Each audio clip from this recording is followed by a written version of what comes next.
Hello, everybody, and welcome to another episode of Toonkind at 12 FPS. My name is Oatmeal, and today I am playing with two lovely friends. Would you please introduce yourselves? Hi, I'm Fletch. I'm going to be playing my horrible mini detective Camille, and I'm very excited to be here, even if he is not. Hi, I'm Avi. I'm playing your local idiot, real kind detective named Shiro Azumi, who recently got a level up and is even worse, He and is has a nerfed. and has a point of exhaustion. So this is going to be this is going to be interesting. Oh. Also, somebody in the gallery just says, "Enjoy is super hell beloved," and I look directly at Azumi. Oh, boy. Uh, Alright, well, I forget if I mentioned it, but I am playing the professor. And, we start um, in Villestown, um, as the professor, since his ellipsis, despite looking like a public use telephone, is not actually, and rather doesn't have a telephone in it. Uh,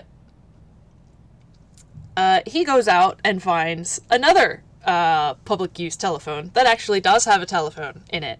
And he is dialing Azumi's number. Um, and the call goes through.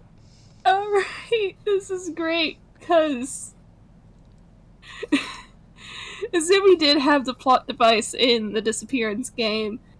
Still doesn't know where it came from, hasn't been able to find it since until now when it starts ringing. And so he's out with Camille, and he just kind of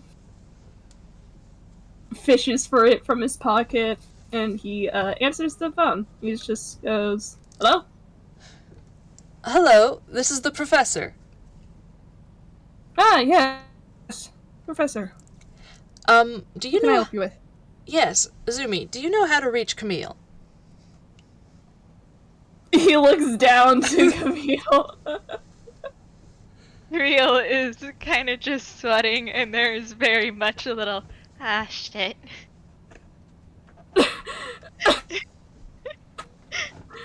Zooey just kind of just gives Camille a look like, okay. And he just goes, I am with him right now.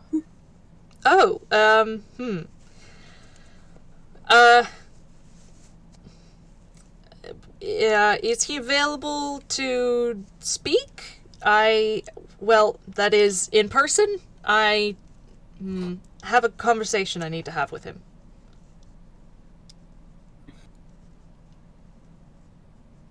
Uh,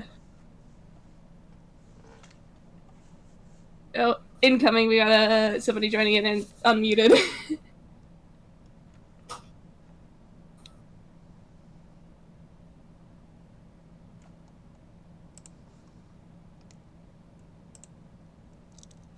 Uh,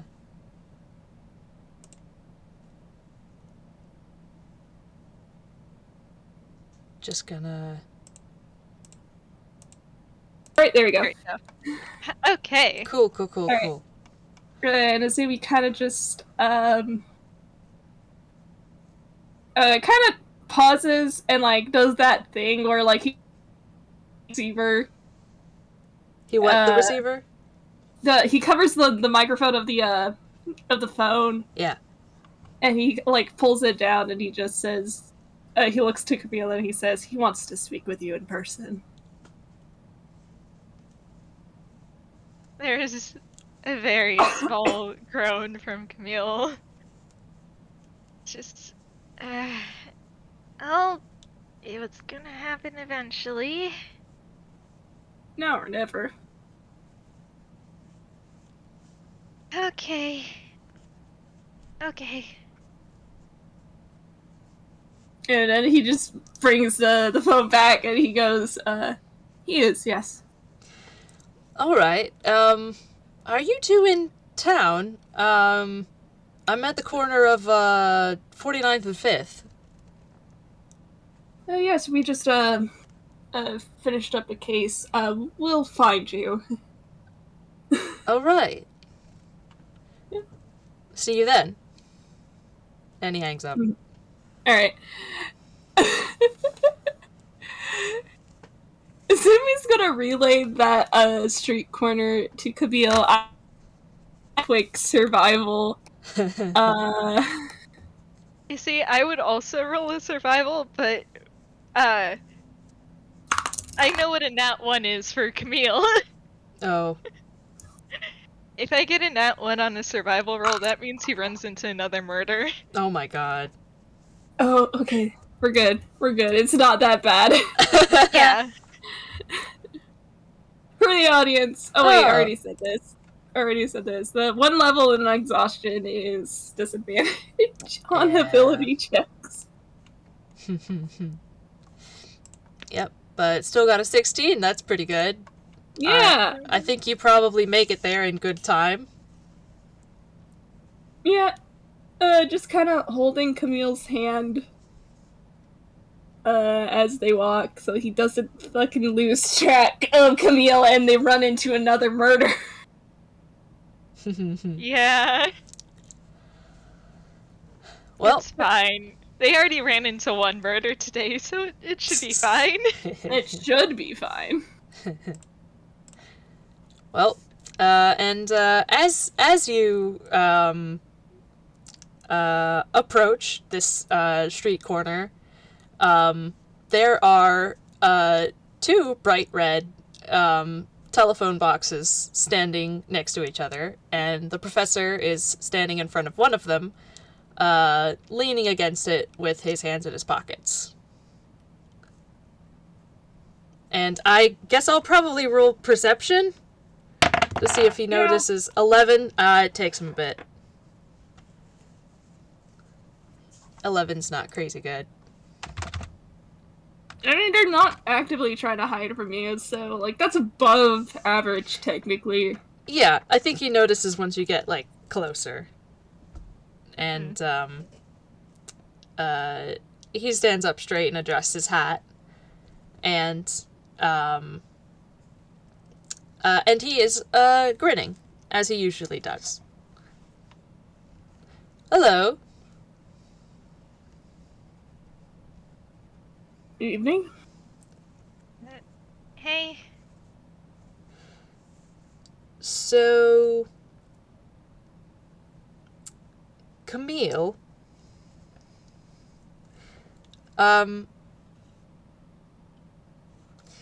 Lore told me something concerning, and I'd like to speak about it, in private, because it's alarming. Where would you like to talk about it? You will not want to do this in a public space. Oh, yeah, I figured that. And he's taking a moment to think. Taking a few moments to think because he does not want to be having this conversation. He gestures behind him. I do have the ellipsis. I think this is the first time Azumi has actually seen the ellipsis. I think it is. Yeah, it is. And he just kind of, as subtly as possible, glances towards the ellipsis, glances towards the other telephone booth. They look almost identical. Except one of them you can see through the glass. Yeah. And he's just inwardly like, okay.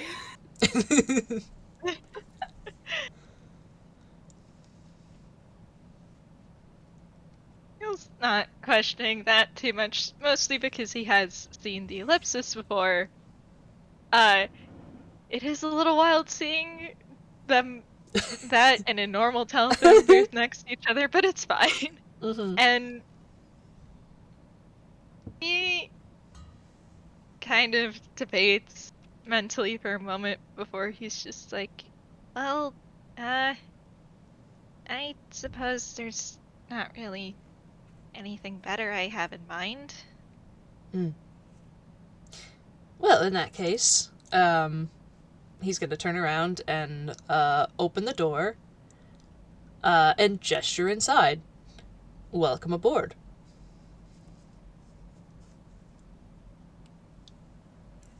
And Camille's gonna start headed on in. Is he still holding Azumi's hand? Probably. And as a let me see, where did I put it? Inside the maybe 4x4 by 8 foot like telephone box, there is a more or less 30 by 30 foot space, which is brightly lit, and very old, like, well, not old. I say old for us because it's old space age. But it looks very futuristic, and it's got these weirdly patterned walls, and it seems mostly empty except for a mushroom-shaped console in the center with all manner of instruments and screens and buttons and controls. And I will pull a picture of it if I can find the picture that I have. There it is. A picture of it in the roll zone. Yeah. On the far wall, there is a closed, what might be a window. It's sort of inset in the wall. It's window-shaped. And also a set of doors that is opposite the ones you came in.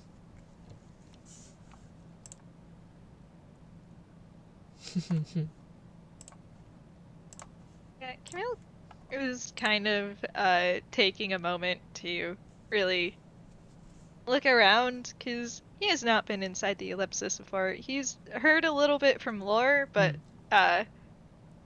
lots of other things happened during that conversation also, so... Yeah.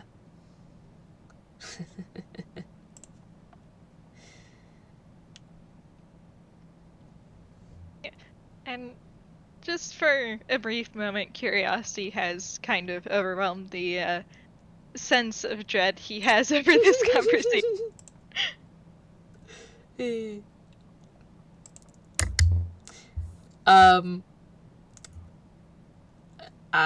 As Camille enters, there is a pluck at your mind. Would you please roll a whiz save? Both of us? Sure. If you enter the ellipsis, yes. Okay, here we go! Oh boy. He did not do well on that. Alright. Haha. Well, he only has 1 point of exhaustion, so this whiz save is still at advantage, unfortunately. Still at an advantage. Okay, so let me see. What's my... Ooh, okay. Meets it, beats it for Azumi, and, Camille, that fails.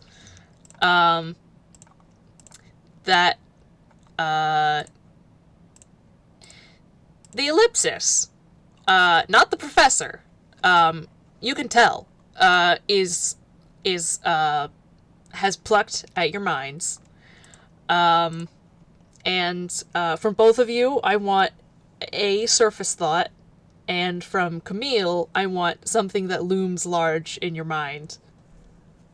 That is under the surface. Alright.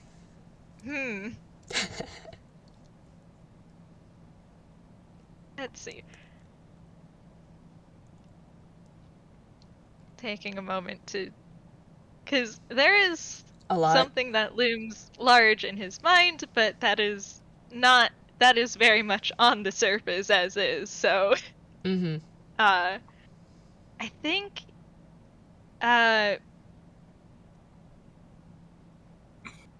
think for the thought that the ellipsis gets from the pluck is mostly just a little bit of sort of a sense of shock and a little bit of wariness from, you know, hey, that's something in his mind right now.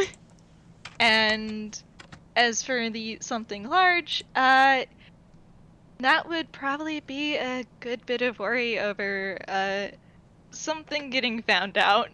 Mm-hmm. Mm-hmm. Yeah. Yeah. And I emphasize that your characters are able to tell that this is happening.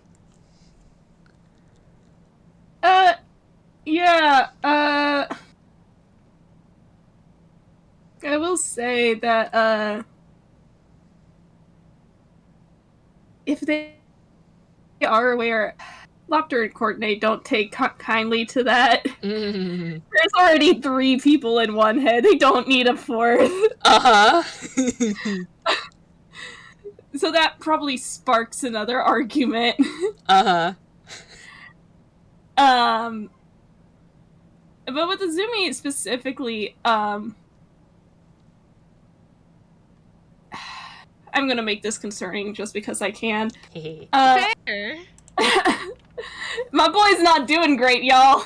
Mm. No, he is not.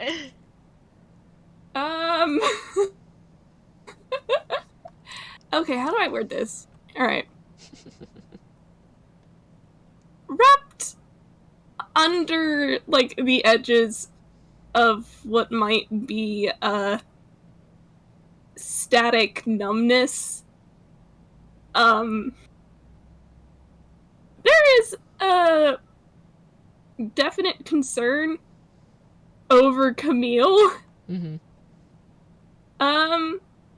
Sort of protectiveness, but, yeah. That lingering numbness is kind of just there. Mm-hmm. Yeah. Oh boy. Well, the professor enters behind you and closes the door. Walks right past the console, and just sort of like tweaks one control as he passes by. And the interior door opens, and he walks right over there. Come along, we can find somewhere with actual seating, so we don't have to stand around like a bunch of idiots.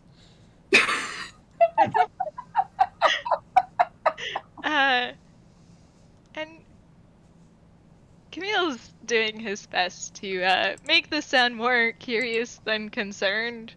But he is a little boy of many secrets, and something getting into his mind and possibly seeing those secrets is not alarming. a very... Yeah. Yeah. So he's...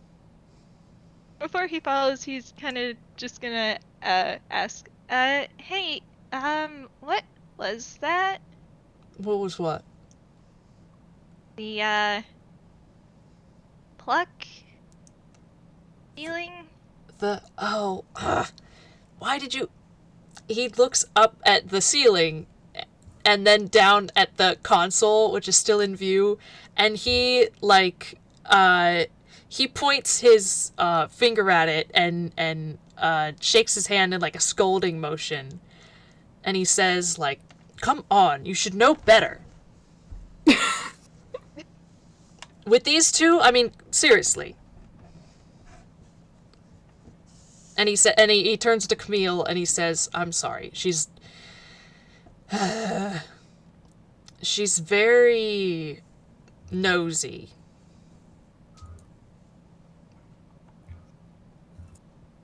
And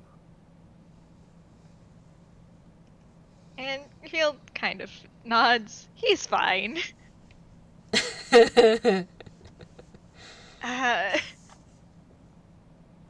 Well, that 17 is not beating Camille's, so... Yeah. Hmm.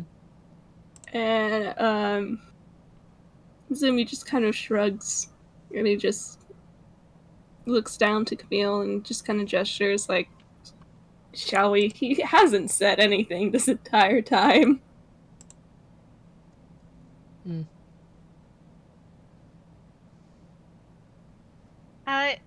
Question, are they still holding hands?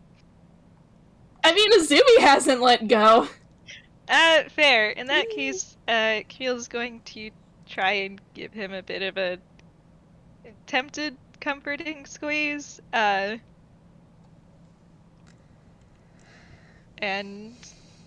is going to nod like, yeah, alright,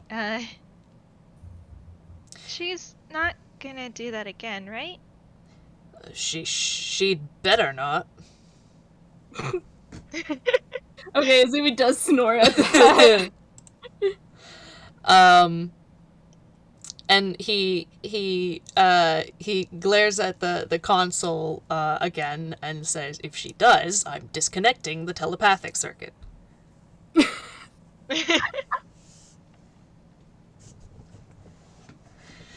All right. Well, let's see. Garden or library?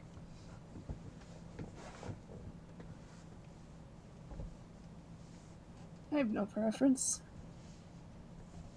I guess the library? All right, library it is. And he's just gonna march down the hall, up to a set of ornate doors. And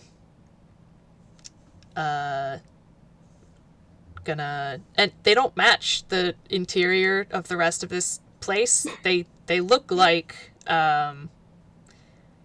kind of like the exterior doors of like some grand library building. And he opens them and gestures inside, and if you want to roll another perception in here. The perception. Sure, let's do that. Yeah. Oh, Okay. God, what is your perception now? Horrible little disgusting modifier boy. Oh, I hate you. I hate you so much. Is Azumi's plus 10 now too? His advantage does not matter. I try to nerf him and he's just...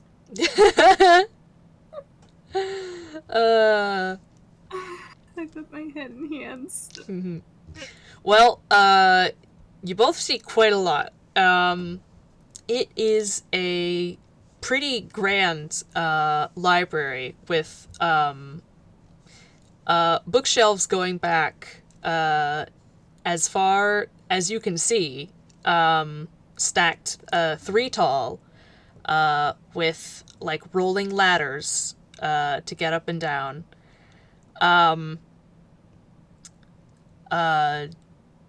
Seems like all sorts of books. And in the front, there's sort of an open space with a sitting area with a table and some comfy chairs and a sofa and a fireplace. On the table are a bunch of books, and a few random knickknacks. One of which is let's see, just gonna throw this little cameo in here. A carved wooden figurine of a horned and masked figure. Oh no, I know what that is!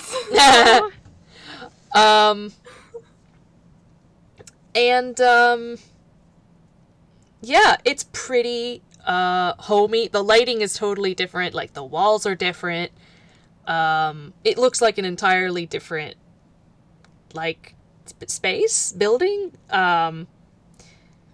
But yeah, but here it is. You are in a like massive library now. And the professor goes over to the chairs. Camille does kind of linger to take a look around because he is very much a book nerd. There are many books in his fumble chart. And yeah, no, he can see why Lore was so excited about this library.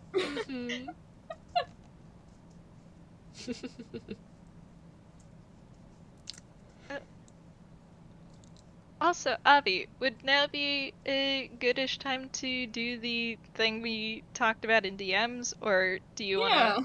Yeah. Because I did flip a coin, and it turns out that it is yes. At some point, Camille and Azumi had a mind link. It's still probably up, considering the situation at hand. So yeah, they're it's fine.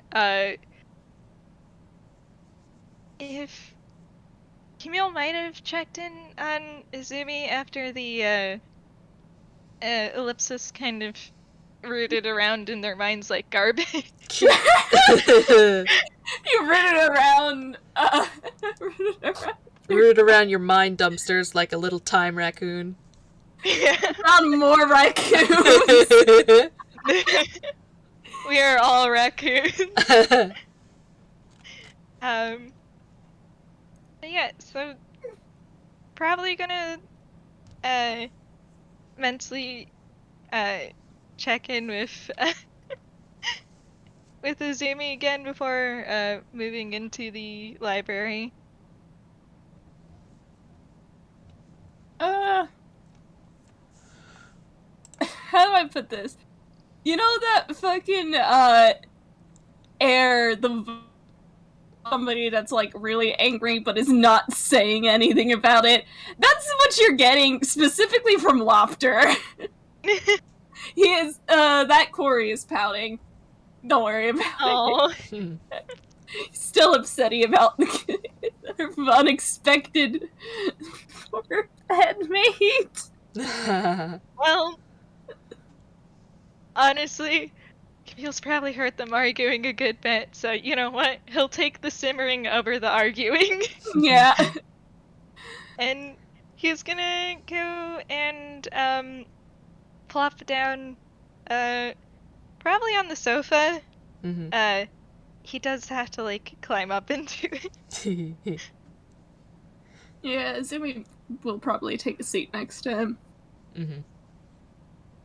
It's very comfortable. I can just imagine him kind of like sinking into it. He is very little.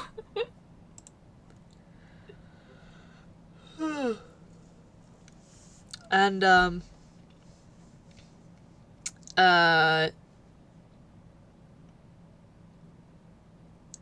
the professor just sort of like nudges one of the other chairs to be a little closer and sits in it, but doesn't like sit back all the way. He's still like it's sort of like an attentive position. And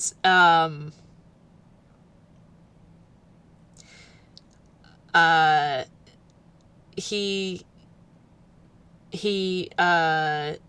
sort of just like takes a moment to pause and he says to Camille, so you're certain you want Azumi here for this, because Lore wasn't sure if you'd told him. Well, and he kind of looks over at Izumi like, I'm not leaving. Hmm. I If Camille did wants... If he Camille does wants... you go. Yeah, if Camille wants you to go, you'll go. Oh, no, it's fine. I kind of told him about it. Alright. Shouldn't be a problem then. So, Camille, Lore told me that you're convinced that you're going to disappear. And he kind of winces at that. And very hesitantly nods. Mm-hmm. There's no use in trying to argue against that. Mm-hmm. And he hesitates again, and he says, "Are you going to explain, or do I need to guess?" Well, it's, uh...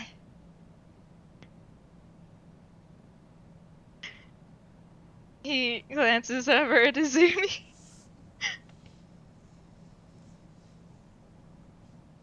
Oh god. A jumble of words just fucking in my brain all at once. I'm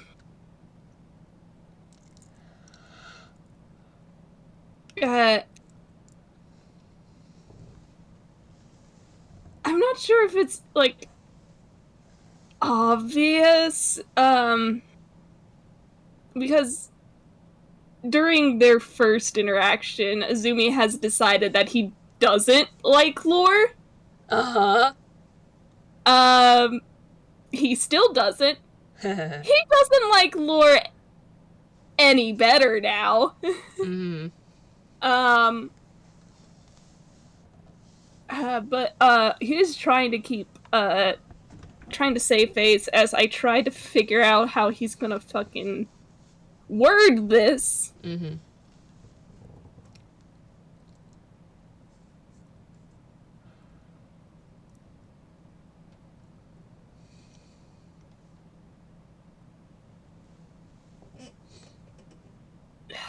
I have to put my head in my hands, goddamn. Mm.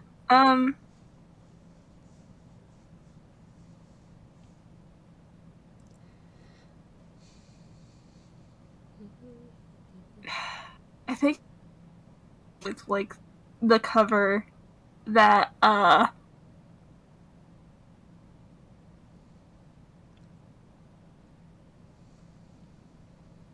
the cover that we talked about before.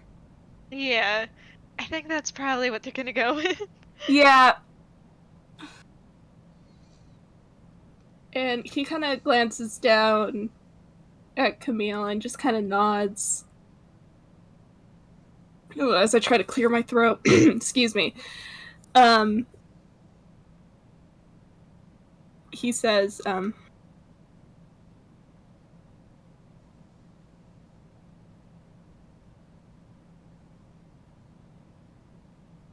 the identity Camille Christie is, not real, to put it simply.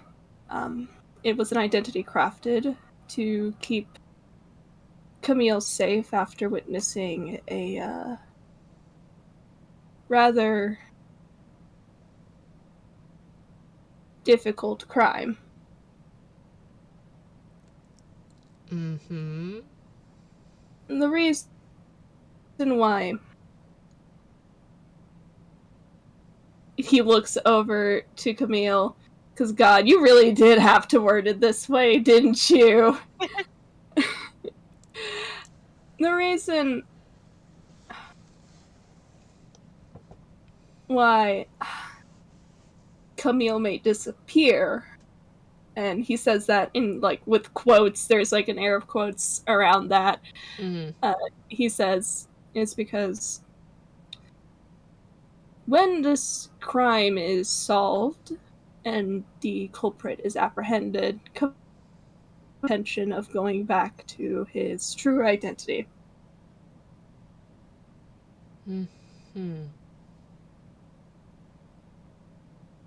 Camille nods at that. Like, I tried to tell her that it wasn't like I was going to die or anything, but guess he got worried anyways and told you a very abridged version. Roll insight. Yeah, alright. Time to break out the deception mods.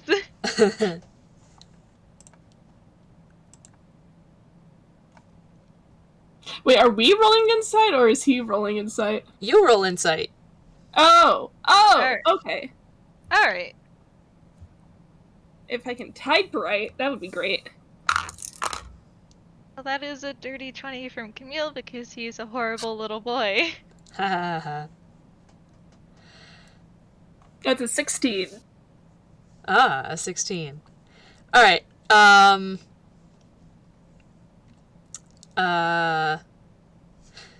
the professor is, at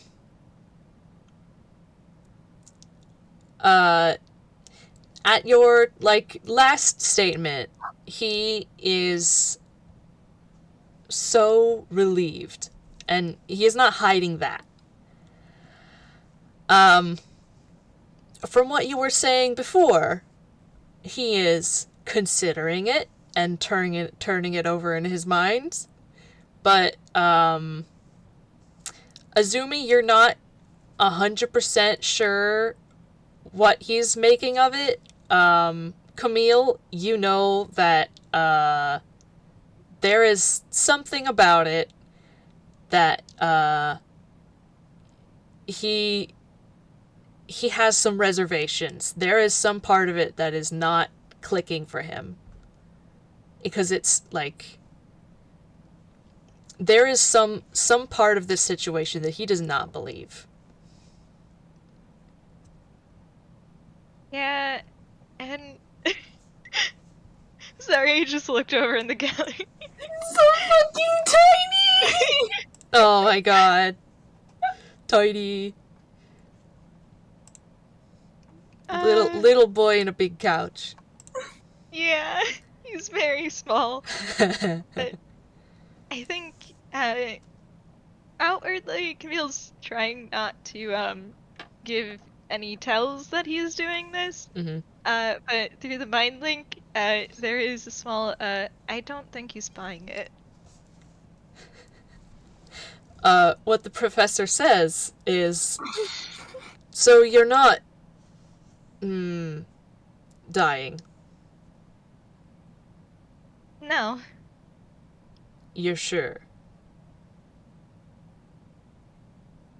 Yeah, I'm sure. Not gonna die, unless something that I did not plan for happens. Right. You know how things are. Oh, believe me, I do. Okay. Alright. Okay, that's something.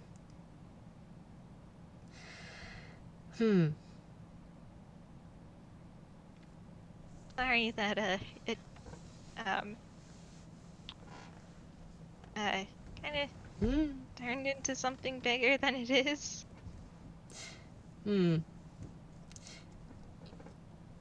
So, if this is your...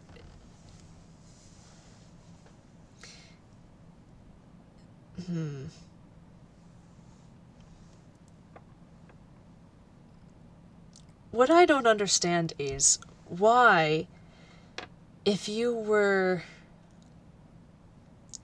had to go into hiding for witnessing a crime, why would your secret entity sorry, that's me. So why would your secret identity become a detective who is known for witnessing homicides? Okay, well, I don't control the rate at which I encounter murders. Azumi puts his head in hands. So that's not part of the... Okay. Now, that kind of just happens. Mm-hmm. You know the plot? I am If becoming... he could bury his face in his hands even more, he would. I'm becoming increasingly aware of what people think the plot is, yes. Alright, well, do you have any other explanation?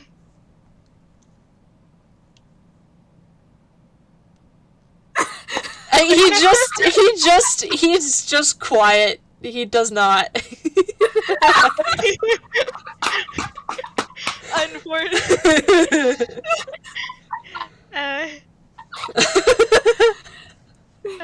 He's just like, listen, I know I'm only half Dan, but it is very much a tangible force for us, and, well, it happens. Alright. I'm not here to debate religion.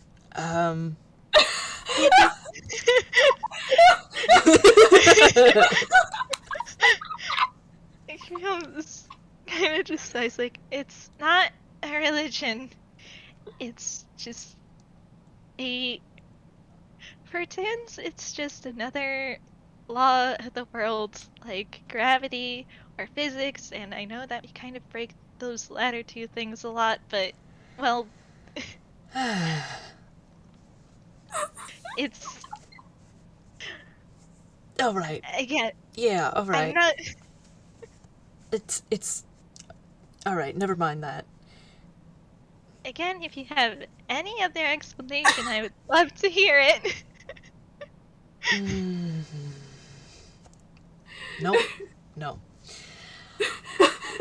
No, he's just, like, he could come... He doesn't want to have this argument because it could become a whole thing, and he's just like, no, I won't engage. I can't. Meanwhile, Azumi's having a crisis. Azumi kind of like rubs his hands against his face, and when he looks up, he's looking in the professor's direction, like, this is what I have to deal with. Yeah. It's just like, man, if I could avoid it, it would be... It's fine. Alright. But... I think... my point stands. You had to go into hiding because you witnessed a crime, and you became a detective. I mean, the plot aside... A detective?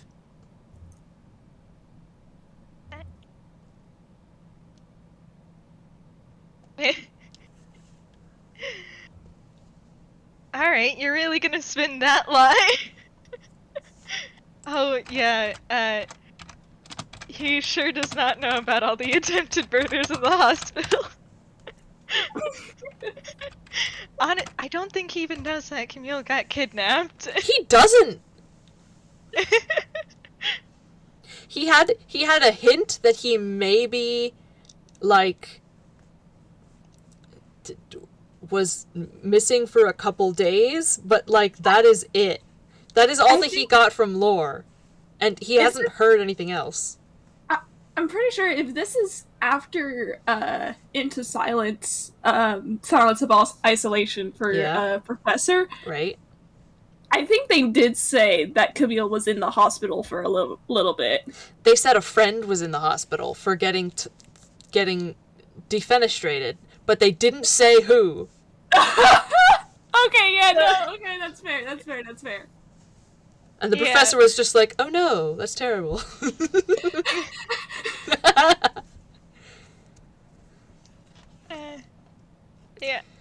Camille is handing me a hot pile of bullshit, so let's get to it. Let's hear it. And he's... I am so ready to pull the point of Azumi.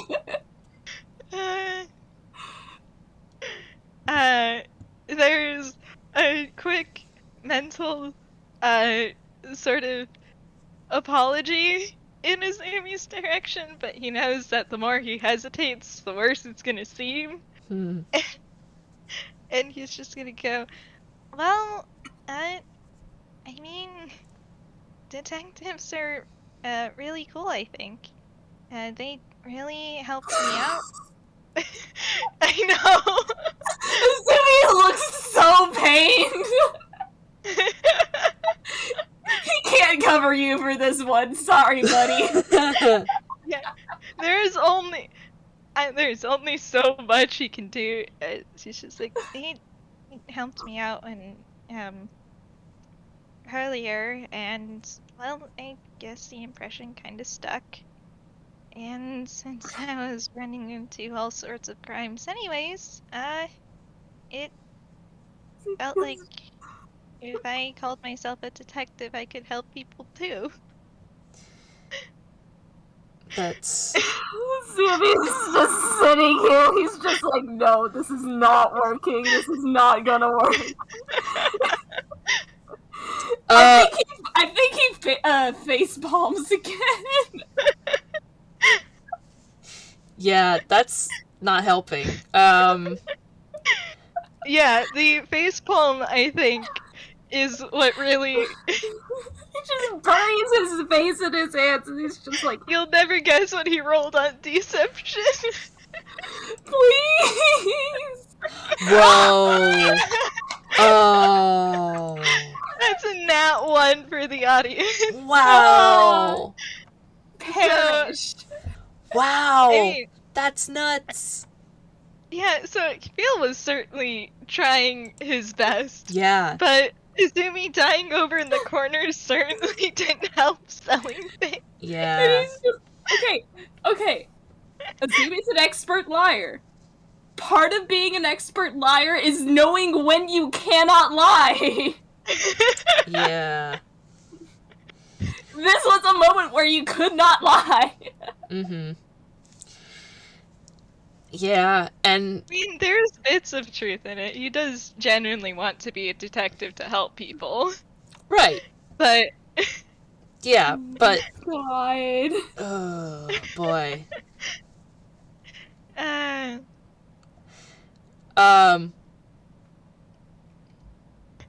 The professor, just sort of like,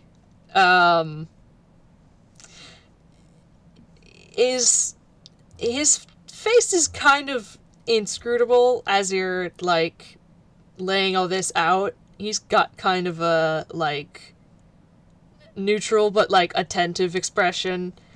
And,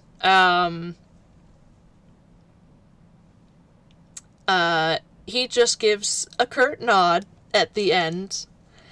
And he says, well, that's great. So, what's the truth?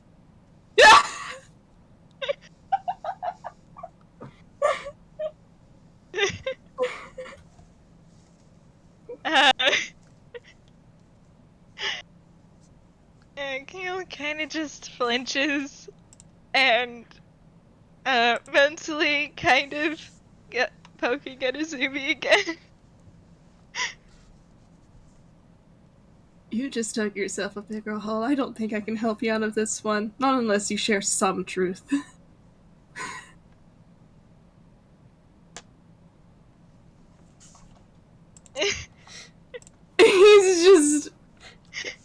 roll intelligence on something, because there's... Ooh, oh, that's... Ooh, okay. Oh. Okay. That was through the mind link, by the way. Oh, yeah. No, I got that. This is unrelated. So the professor got a 5 on his intelligence roll. What was he trying to figure out? Well, since you just handed him a load of poppycock, he part of him was going to was the thought, okay, so if he's lying this much, or giving me this much nonsense, was my original assumption is my original assumption still valid? And he just told himself, yes, it is. Oh, fuck. Yeah, so we're back to square one. Oh. More or less. God. Here we go.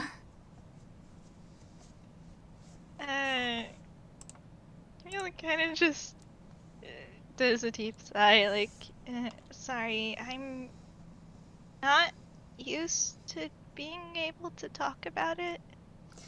That's understandable. Through the mind link, Azumi says, if you don't feel comfortable telling him, I could. Telling him what?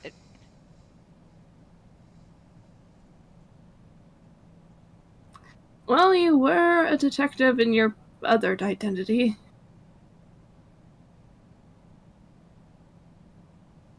Camille kind of just sighs, like, sure. God, it's becoming more and more obvious that they have a mind link going on. I want to roll to see if he can parse that, because, like, 2 things. He has seen Sammy and Arata do this, probably multiple times, and a lot of times. Yeah, and also, like, he knows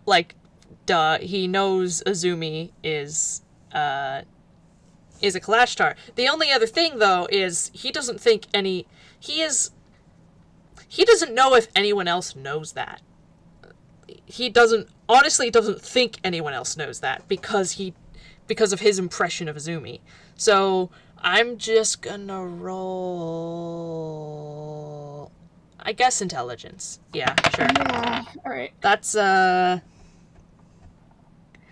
10. That doesn't... I mean, I could roll... What, would it be deception? With his natural deception being a plus 12, Yeah, no, that's no way. I don't know. Put my head in hands and think. I mean... This is also, like, it's the professor interpreting something that you are doing. Like, if you're able to play it off somehow... do you want me to roll insight or someone else? I can roll insight just to be the deciding factor, yes. Yeah. Yeah, alright. Because that didn't give me... Okay. Hang on. What's my mod? Okay, that's actually... it's a 13 then. So... I think that... He might suspect that you... I think he suspects that you might have a mind link. As unlikely as he thinks that is, it's becoming more and more like, are they doing that thing? Mm-hmm. Yeah. Yeah. Oh god, what were you going to say?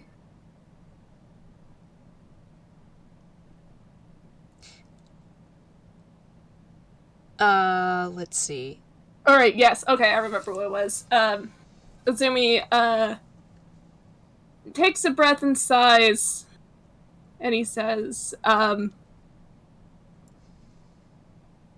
Camille's previous identity, his true one, was a detective as well.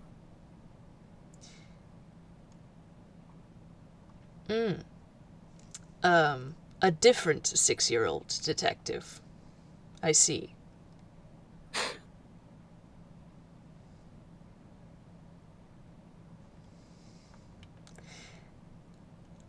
And I think Azumi gives the professor a look trademark before glancing towards Camille.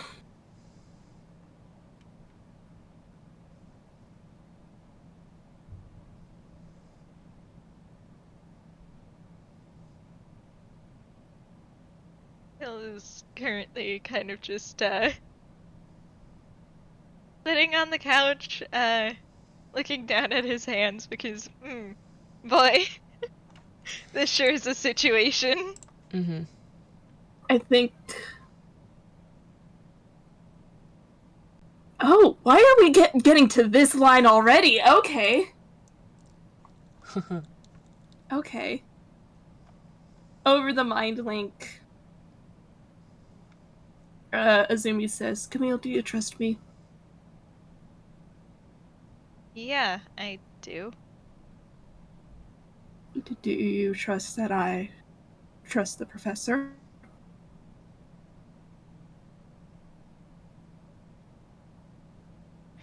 Alright, I'm gonna have to roll something to see if you can avoid emoting. Oh, buddy, you are getting low rolls today. I mean, you still have a disgusting modifier, but that is you are rolling things that are actually beatable. So yeah, there's a very small twitch of his eyes as he's just, you're not thinking of telling him, are you? We're backed in a corner, Camille. Part of knowing when to lie... sorry, I can words. Part of knowing when to lie also comes with knowing when you have no lies to give. He is on to our case, and we are backs pressed to the wall. Unless you can come up with something better.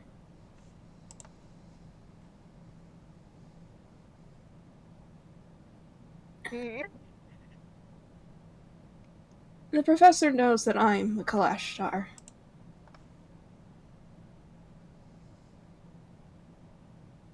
And I've trusted him with this information. That's one way to put it. Yep. Yeah.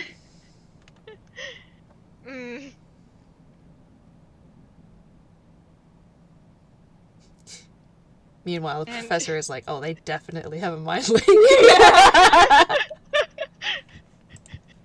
They're just sitting there. Detective to detective communication. Yeah, Hyo is very obviously giving off the vibe that he does not want to do this, considering the fact that he's only met the professor once. And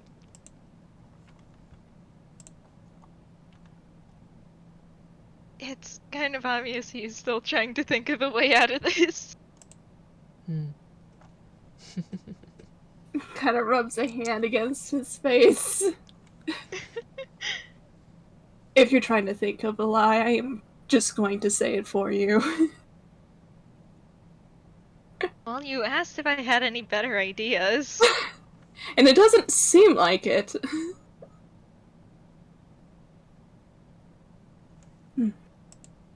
It's either this, or he continues to worry. He's going to worry regardless, but at least he'll be worrying about the right thing.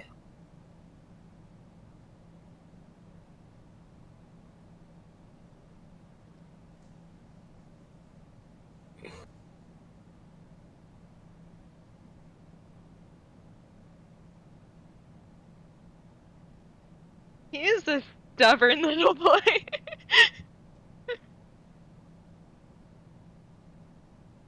Have they been holding hands this entire time? Even while sitting?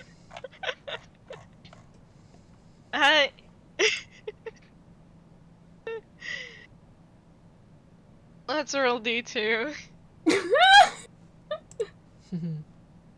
Yeah. Aw. Alright, cool, because if Camille does try to say another lie, he's going to get scrubbed. That's just the tea. Yeah,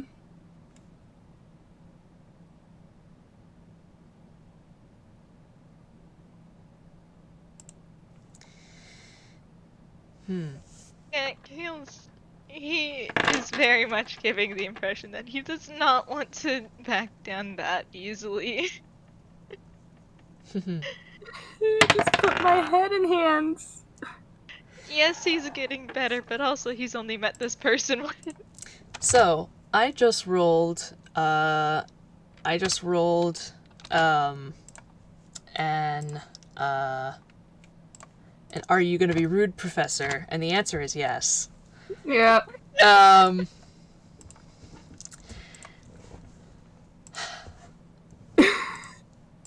And, I love the consequences of our action. he clears his throat and, leans forward and says, If I'm not interrupting anything, I'd like to say something. Gonna roll. Yeah. That was safe to see if he jumped. He does kind of jolt and look over at you. Camille, or whoever you are, you remind me of my granddaughter. The one I mentioned to you. And not in a good way. You know too much for your age. You speak like a person who has lived well beyond your years. You are unfazed by the tragedy and horrors in this world.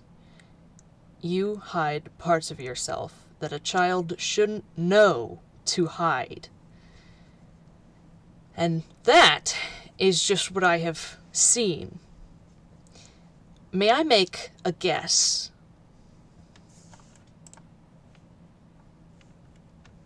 Azumi over the mind link just goes, see? Hey. You get a very loud mental groan in return. Does he like physically throw himself back against the couch as if he was groaning? You know what? Yeah. And after a moment, it's just... Sure. Guess. You don't have any friends your age. They think... Sorry, I was not expecting that! I have a friend my age. They think you're weird. You think they're immature. You find your classes boring. You already know everything they're teaching, and even correct your teachers on occasion. Your teachers don't know what to do with you. You have to constantly watch your mouth, so you don't say anything you shouldn't know yet. You have to think, when people talk about events, if you should have been present for it, or if you should feign ignorance. You have to come up with evasive answers for normal questions like, where is your family? Or, where are you from? Or, why don't you ever hang out with the rest of your peers? And he waits. And he has more, but he waits. Out loud, Azumi is just... Camille, may I? he he looks and feels so very called out right now.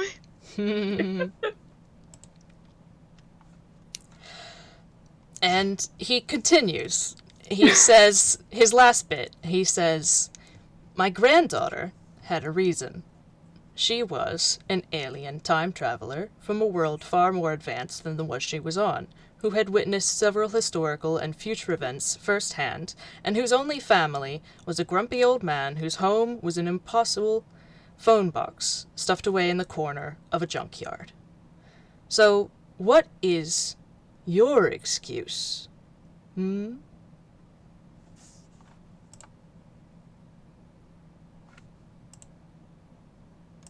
This time he very audibly groans and just rums.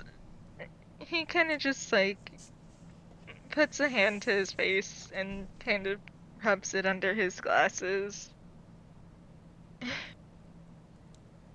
Just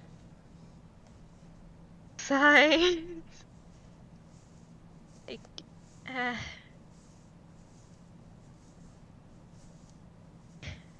well, you certainly got me there. Hmm.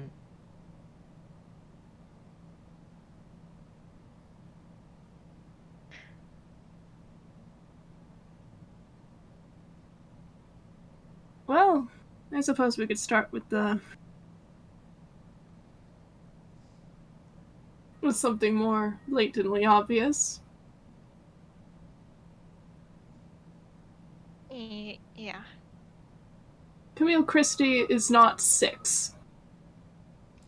Well, Camille is, but he is not 6 years old. It makes a gesture at Camille. Mm-hmm. How many years do you have, dear?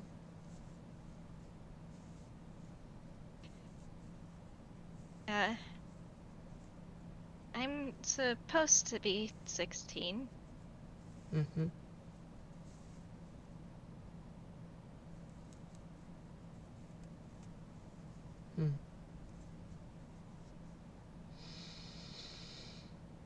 Hmm.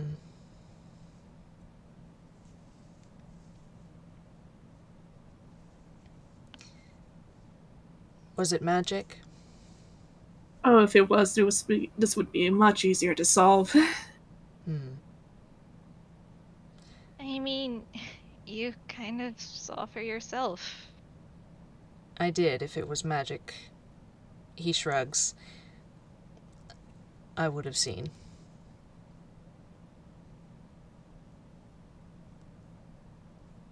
He nods at that and kind of has a very sour expression on his face. As far as magic in any form really is concerned, this is how my body is supposed to be. And there's definitely a bit of a wince as he says that. Mm-hmm. What about science?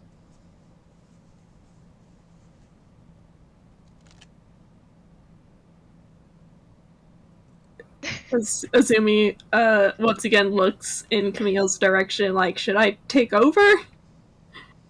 Okay. I'm gonna see if he says something stupid, because that was the first thing. Okay. Does he? He does. Oh my god! And before he can think about it, he's just, well, science-wise, I'm a poisonous creature. Huh. That's interesting. Azumi pinches the bridge of his nose. Last I checked, neither humans nor toons were poisonous. Well, I can promise you I was not born poisonous. That's Azumi is dying. Azumi is like trying to figure out what he say without lying.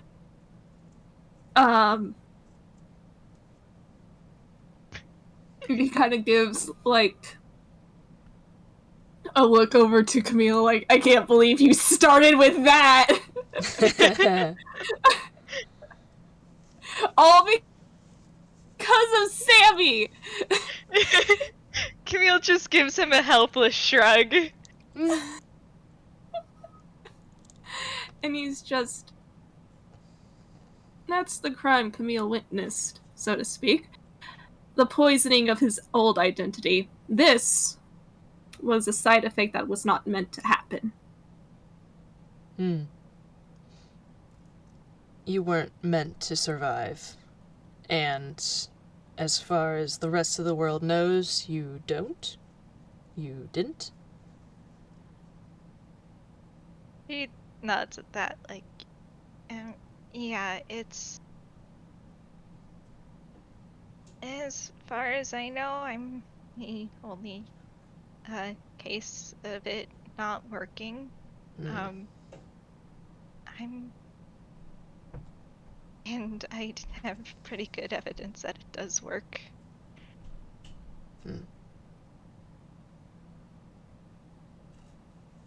Oh, okay. Okay. Oh? Okay. Please roll something that's beatable. Okay. I can type correctly. That does not beat Yabui's funny little feature, but for fun's... Okay, sure. I guess you just decided to be disgusting.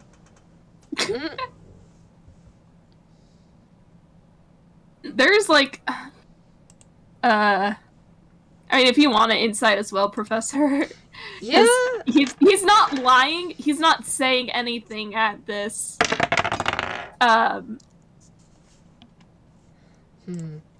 Let's see. That's a... Insight. That doesn't, beat... It doesn't beat a 16. It's a 15. Alright. I'll throw you a bone anyway because Azumi's rolling at disadvantage. I'm nerfing him as much as possible. Fair. Professor, you do notice that Azumi kind of tenses a little bit when Camille says that. Camille, Azumi's been holding your hand. He is holding it a little bit tighter now. And there's a noticeable, like, you know how, like, when you set your jaw, there's, like, an actual, like, visual for it. Yeah.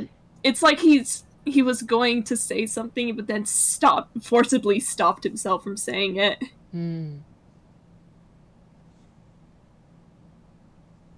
There is a little, you good? Through the mind link?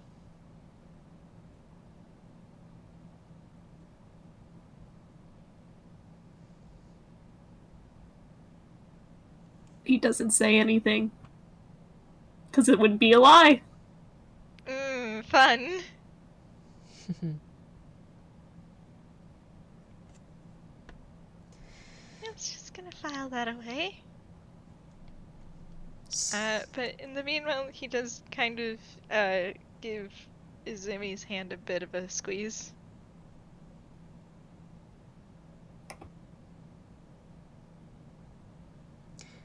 So, this disappearing act you're planning to pull is it a return to your old identity? That's the hope. The hope. That, You don't that, have a way to reverse this yet. You don't even really know what did it yet.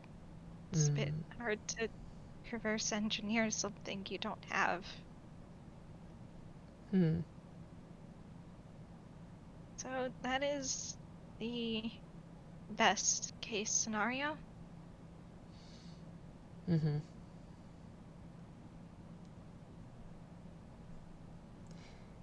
That is the one I'm personally doing my best to work towards, but have you considered just telling people that you were Camille Christie when you return to your original identity? You wouldn't have to lose anybody.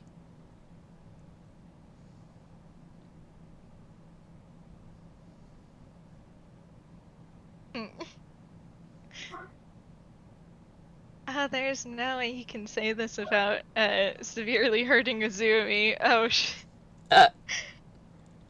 It's fine, he can take it. I say like a liar.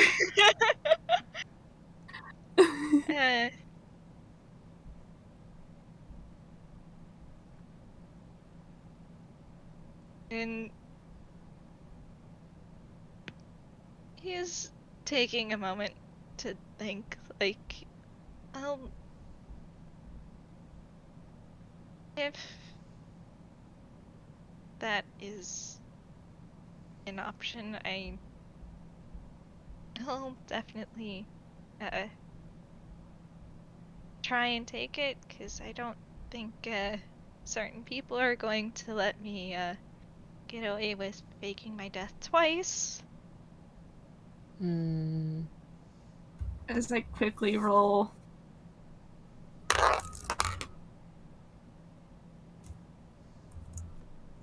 Alright, this is the whiz save. Oof. Okay, buddy. And this is the deception. No, you're... I don't care. You're getting... No! Fuck! I hate you! Being disgusting. Yes. Alright, well, I can at least beat the 26. Please. Okay. Thank goodness for... Haha. detective on detective violence.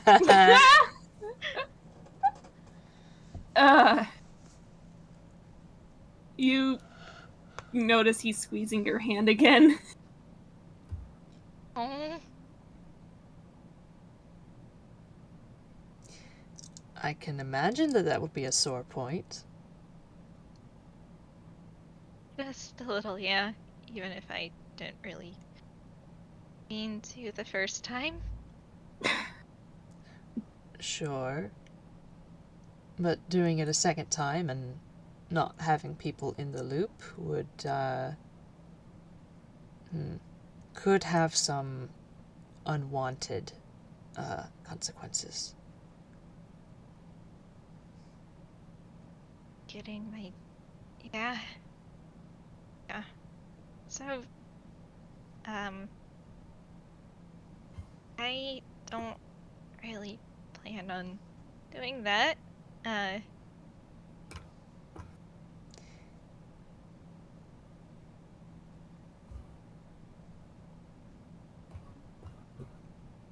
All right.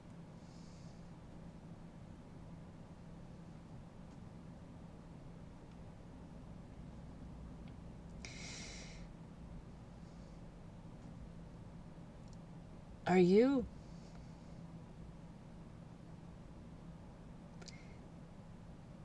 all right, dear?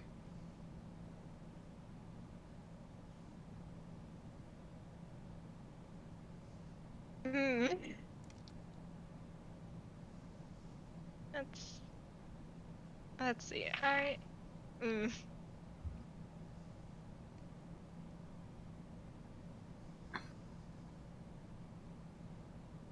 He doesn't reply, but you can pretty easily tell from the way his shoulders tense and how he doesn't really meet your eyes. He's not. No. Yeah. He basically admitted uh, to basically getting murdered. That sure does leave a mark. Yeah. Alright, it's Azumi's turn to try and give you a comforting squeeze. Oh.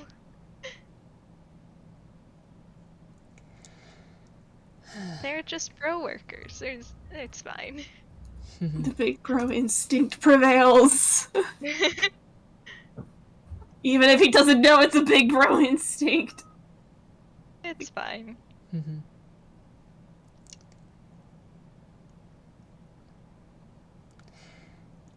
I'm sorry, dear.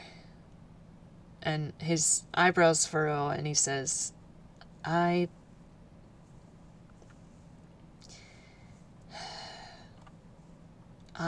didn't bring this up to hurt you. I brought this up because I thought you were in danger.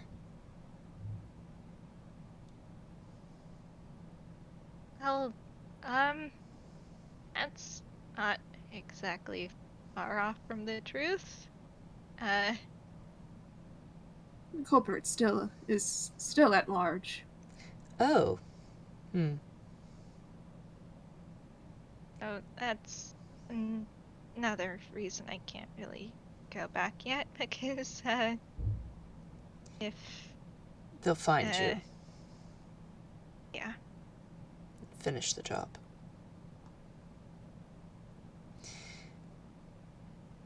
And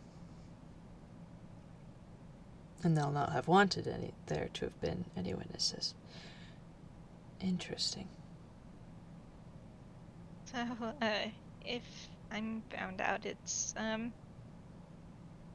more than just my life on the line.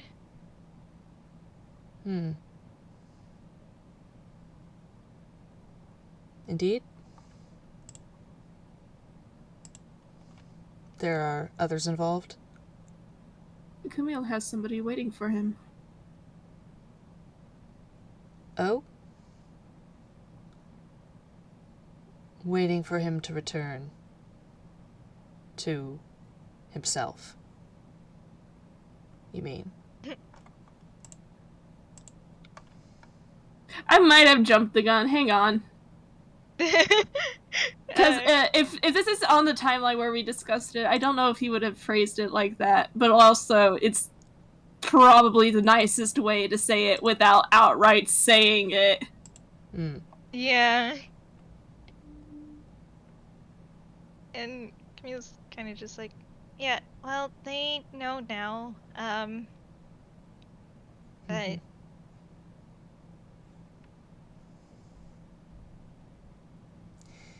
it still all kind of want me to be back to myself. Of course.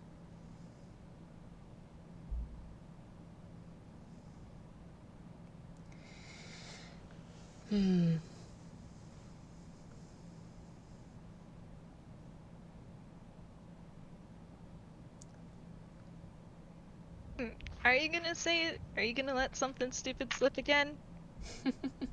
Wow. You're not doing... You're very good at insight, but very bad at everything else tonight, buddy. I think it's fair. He is in emotional distress.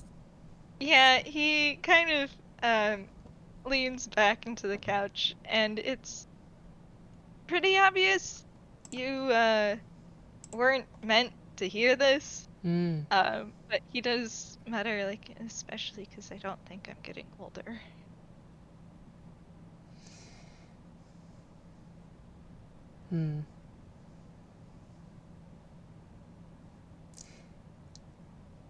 Well, that is a problem.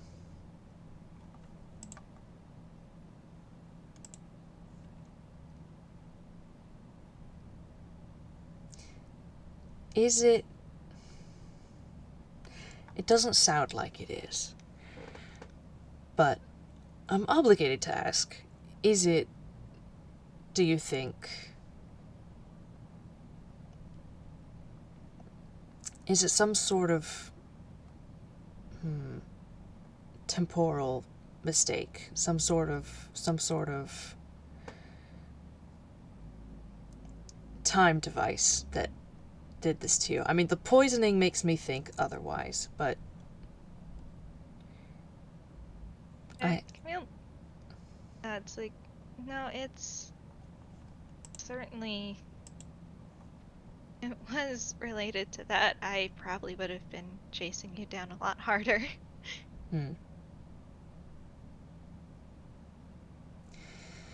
Oh, that's something. Yeah, it's as far as we know, something, biological.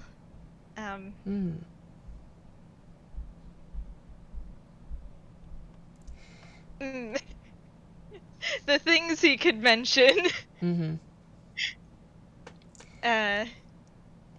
He does kind of look like his eyes brighten a little bit at that. Well, if you're able to figure anything else out, I could help. Possibly. If we don't want to freak the professor out with the one thing that I'm thinking of, could go with the fact that even though Camille shrunk, his nervous system is the same. Yeah, that is probably a better option than the other one. Alright. Why have you decided to bark? Can you tell me that? Iggy! Thankfully, I do still have my notes about the fucked up shit about Camille.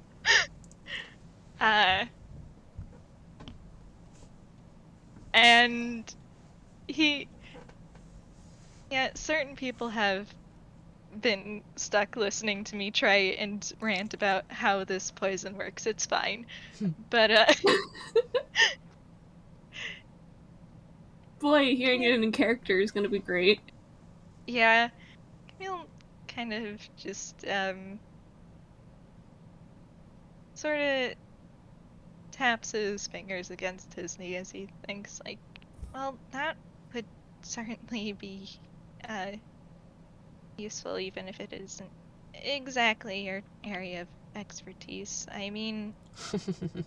I have several areas of expertise. Time is only one of them. I suppose that is fair. Pretty sure it's not that, because, well,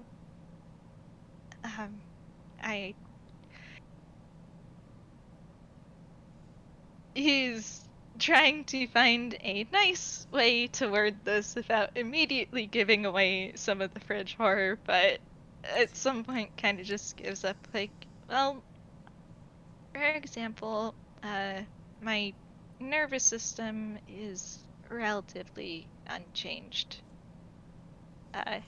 My brain is still that of a 16-year-old's, and, as for everything else, it's,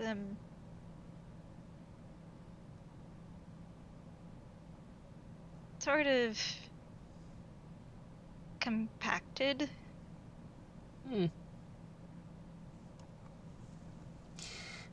Well, for his sake, the professor does not look horrified. He just looks interested and intrigued.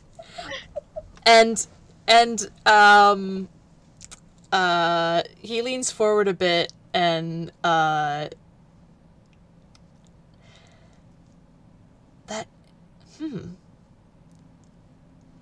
really? Well, that's going to Now that is quite the trick. trick? Well, getting that to work, and have you still survive and be a functioning being, that's going to cause you a bit of trouble later. Your nervous system will have calibrated to this, form, this stimuli, your being this small, and you'll have to readjust. It might take some physical therapy even, depending on how you're able to fix it, but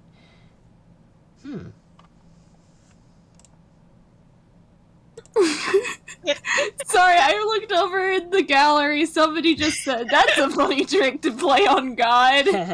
I mean, that's kind of a good summary of his situation, because, boy, there's nothing holy going on there.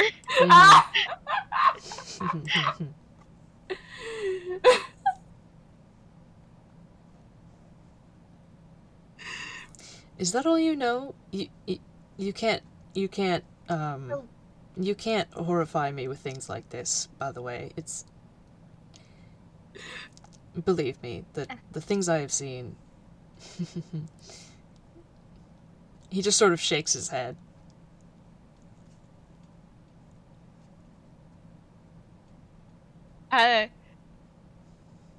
Dear audience, I am so sorry for what I'm about to say. Fuck yes! Yes! Camille kind of...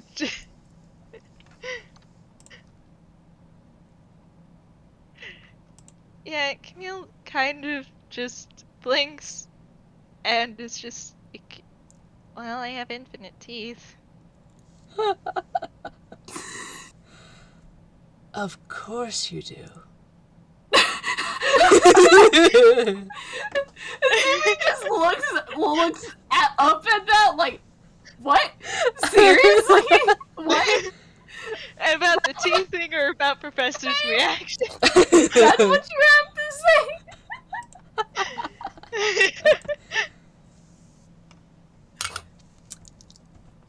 If that's... Now, if that was intentional... Oh, that is fascinating.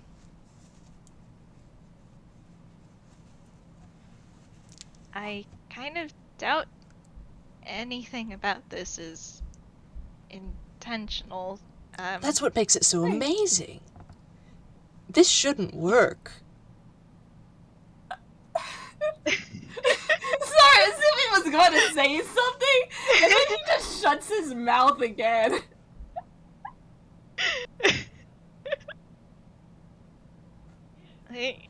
And yeah, it's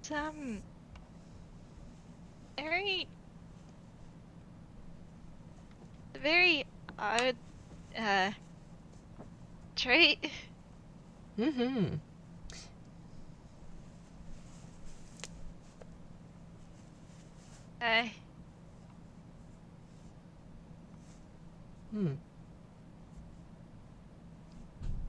You've got to be careful with that. Make sure you're replenishing your resources there. Yeah, I was told I had a bit of a deficiency, but, that's being taken care of. Oh, good. Yes, because you wouldn't have been used to... I mean, usually you just do it once, and then that's... Yeah. And Zumi's just casually puts his face in his hand again. Like, we really are talking about this, huh?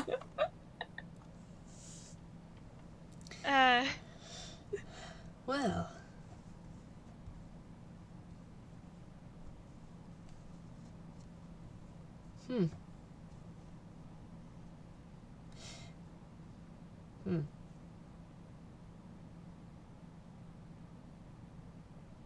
I don't have any answers for you, but, if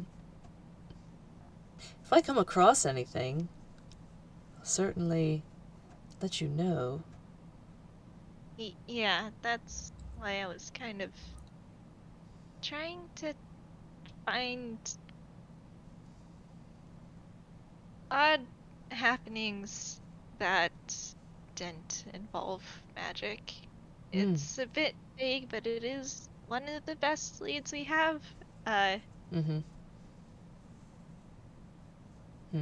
There is another thing that you can.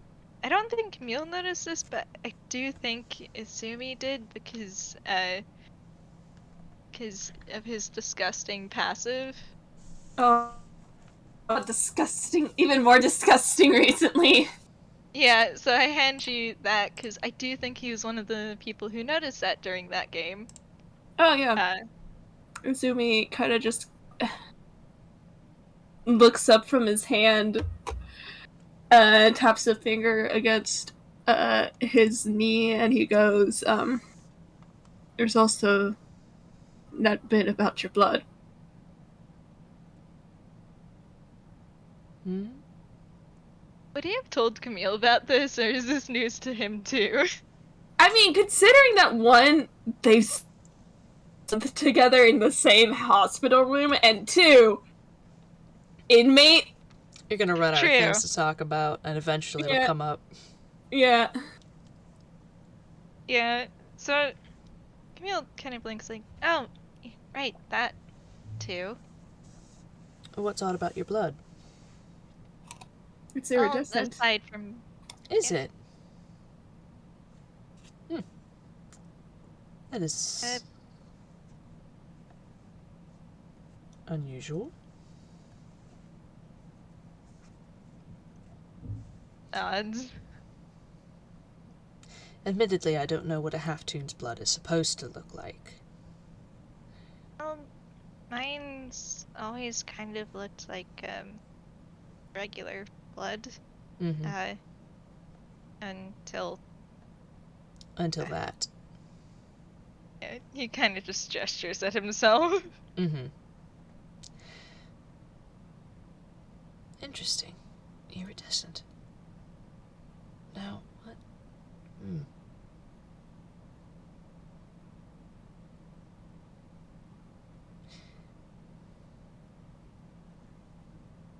Curious.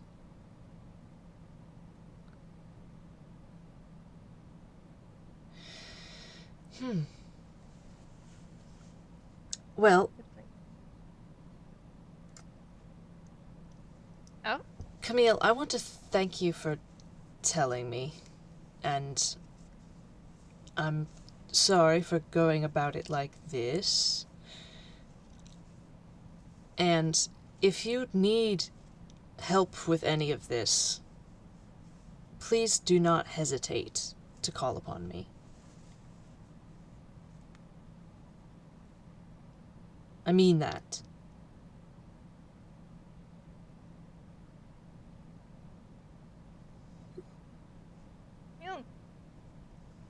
Kind of looks at the professor for a long moment before he nods like, yeah, I will.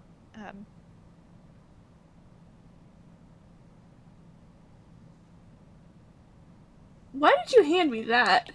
Oh.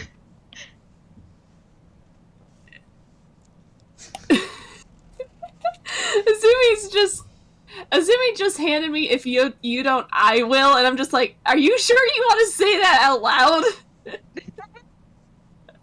I mean, if you want to, you can, because it could lead into some funny stuff. And Azumi kind of just sighs, and he says, if you don't, I will. I told you I'm getting better at that. I mean, after,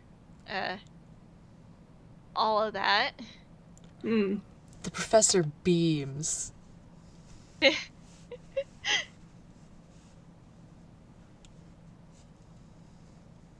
There's something of a smirk on Azumi's face.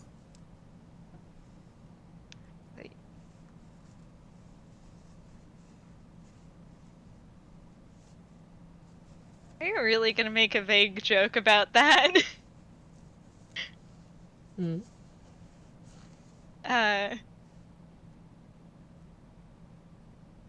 I think you can probably gives Azumi a bit of a smile back, like, well, I mean, it would be kind of rude to you and Tsutomi-kun if I didn't try and get better, considering all the work you went through. Sumi snorts. He just kind of rolls his eyes.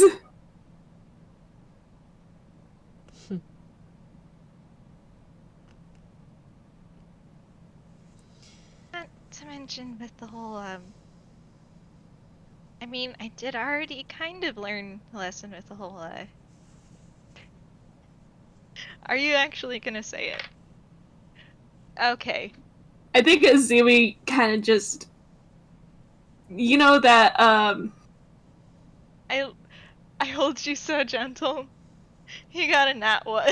Whoa. Azumi just kind of, before you say anything, Azumi just kind of like, all right, I get it.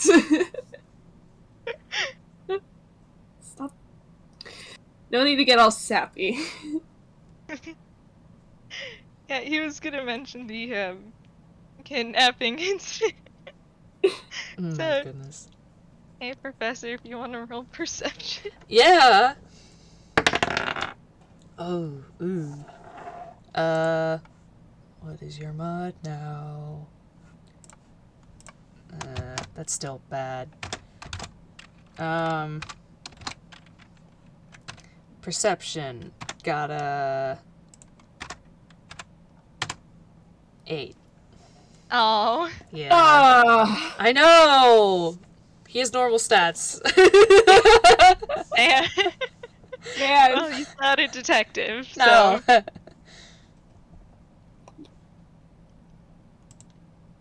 I think... Since it was a nat one, I think Camille would probably think, like, what? I thought he already knew. Wait, what does he say? Because I didn't... He said to Izumi, like, what? I thought he already knew. It was just... Knew what? It's real stupid hours for Camille, maybe. Azumi just once again puts his head in hands. I think maybe the Conkus Bonkus knocked some things loose. Hmm. Are you going to put Camille on blast? Yeah. And Azumi's just gonna... Azumi's just... Oh, that, Camille did get kidnapped and, in an attempt to escape, defenestrated himself and then ended up in a hospital for a concussion. That was you? That was you. Oh, good grief. Honestly, I was sure you probably would have already found that out through Well, I heard Sandy. I heard somebody got defenestrated, but they didn't say who. Oh, good grief.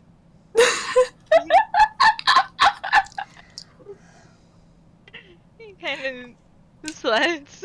Azumi doesn't know what the smug older brother vibes feel like, but that's the kind of look he has on his face. Oh, beloved. You got kidnapped again. Yeah. Who was it this time?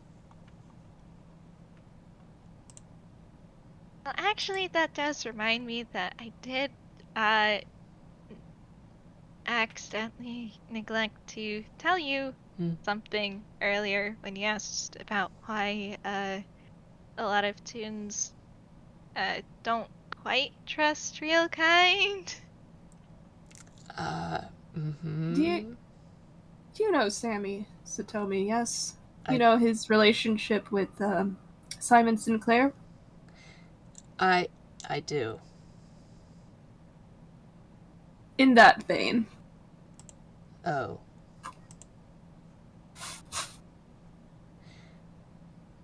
He'll kinda just shrugs.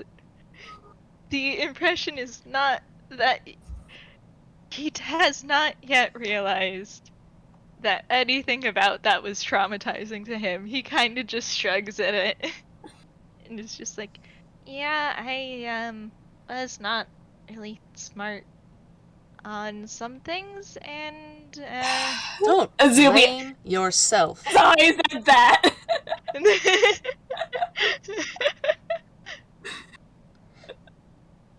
The professor has a stern look. Don't blame yourself.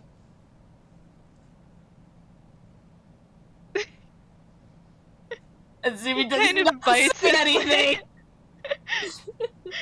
He kind of bites his lip and looks away. Uh, Whatever the case, the culprit was apprehended.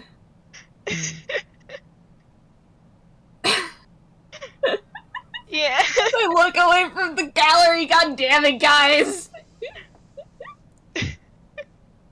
Yeah. The culprit was apprehended, and,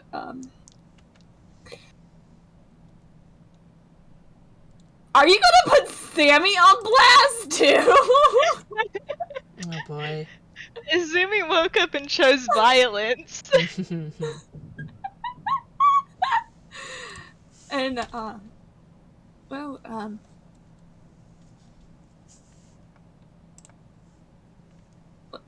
the culprit was arrested and apprehended, and immediately afterwards, Camille and Sammy Satomi got treated for their injuries. They didn't mention that.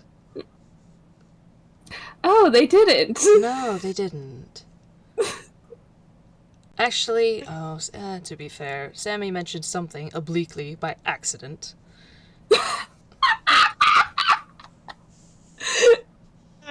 Camille just nods, like, yeah, that sounds like Sammy. How does the boy look so smug and delighted at the exact same time?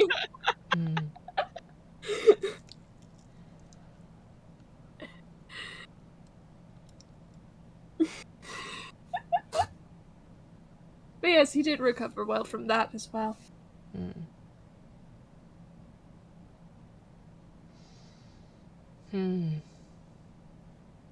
And this was recent.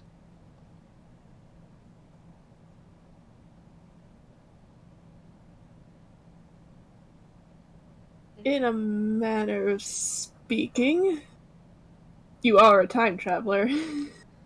Yes. For us, it was like, in canon, it's at least 2 months, right? I think so. Alright, yeah. For us, it was 2 months ago.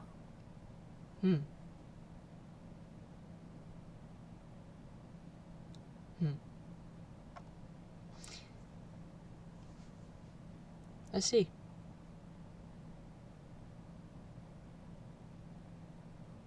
Oh, speaking of Camille, when did you become Camille? Oh, probably me trying to do the mental math. It would be 8 months, I think, right? Right, oh, other lore keeper of mine. It wasn't it like late August, early September? Yeah, it was late August. So.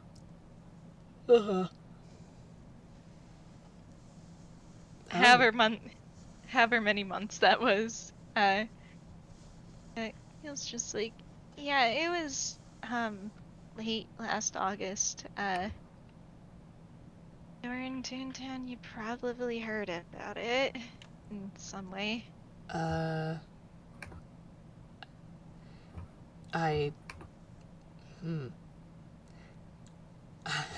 Actually, I had just... That's about when I... Well... That's about when I crash landed visiting this planet for the first time, so... I might not have heard about it.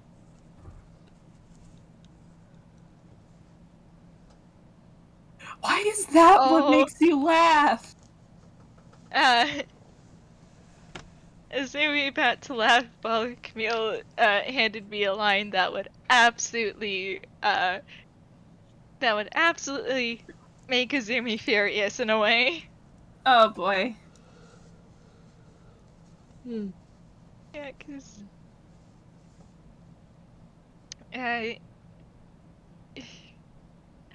Azumi, I'm so fucking sorry for what he's about to say. Camille kind of looks a little bit sad, as he's just like, yeah, the media did forget about it pretty quickly. Ugh. Yeah, you get out those whiz saves. Yeah, oh, okay, that wasn't great. Are you gonna get lower than that? No, you rolled the exact same number twice. He is insistent on being terrible. And I roll his deception. He's decided to be consistently terrible. Man. Camille.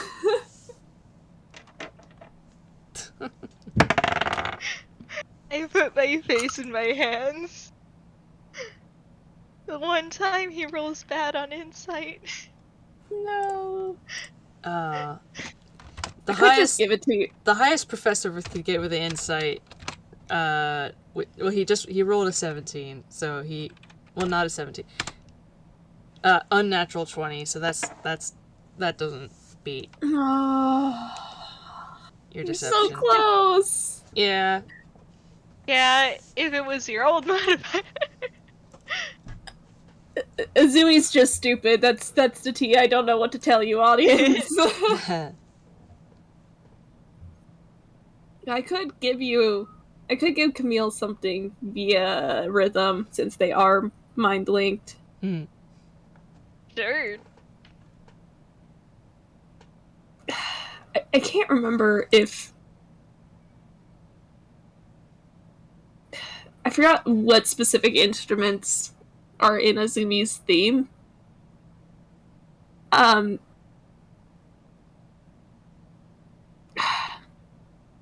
you do hear the skipping of a few notes at that. Camille does flinch because, right.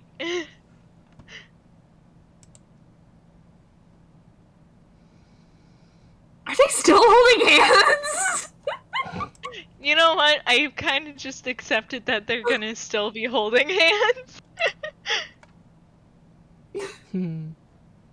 He does give you give your hand a squeeze, that's all. Oh. He kind of gives Azumi a squeeze back. Well, that's not very long ago.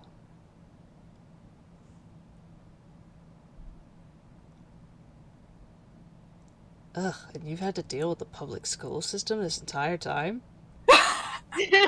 Azumi snorts.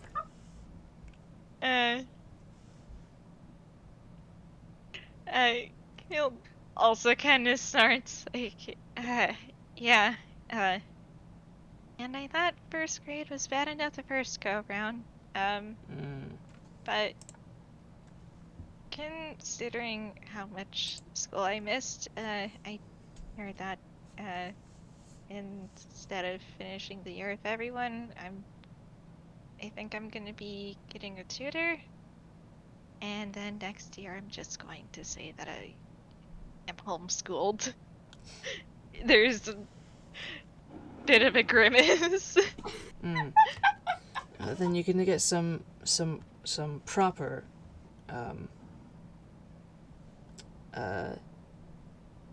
education for your age. instead. Oh, I already graduated high school. You did? Oh. He Puts my head in hands. That's me, not Azumi. Yeah. he kind of starts tapping on the couch a bit, like, yeah, I sort of speed ran it a little bit the first time around. That's understandable.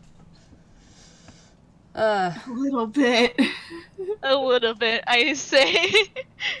Well, that must make it even worse now. Gosh, I hope he can get out of this situation, because I remember what it was like for my granddaughter, and it was horrid. Camille kind of just slumps. Like, oh, it is. I mean, You know what the first thing my class did? I don't think Azumi's heard this story. I don't Made fun know. of my name. Your name? I Why? mean, I don't think it's a bad name. It but, isn't. Made fun of your You know, name. it School apparently children. sounded.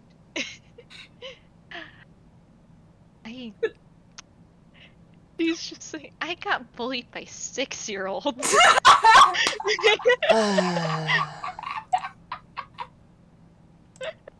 Well, as far as they know, you are a 6-year-old. It doesn't make it any better. Children can be cruel. I want to say this for the audience. The only reason Azumi's gently teasing like this, I say gently, the only reason he's teasing like this is because he's trying to convince himself not to go after first graders. Oh my god. Yeah, I mean, it's kind of obvious Camille isn't actually that upset Yeah. about it. Just, damn, children are so much meaner than what he remembered. Uh-huh. Yeah. And he's just like, but yeah, I think next year we're gonna see if I can get away with saying I'm homeschooled, and I think Jeannie did offer Arata as a tutor.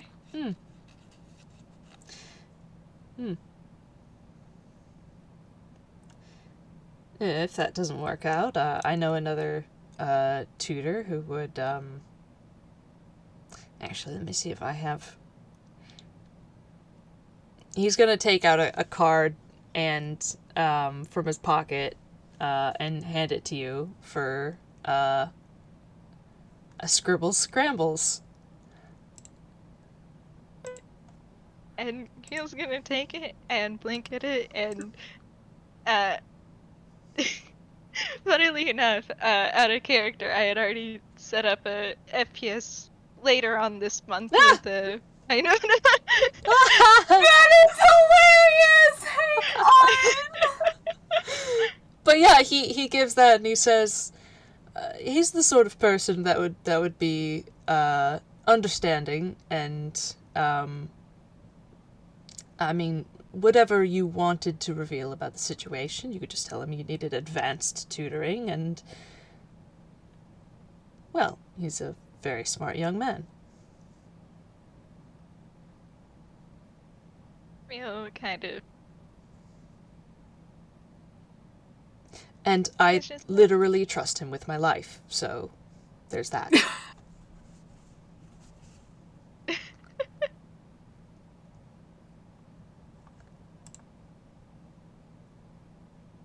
Yeah, so Camille nods. Like, yeah, that I'll keep that in mind.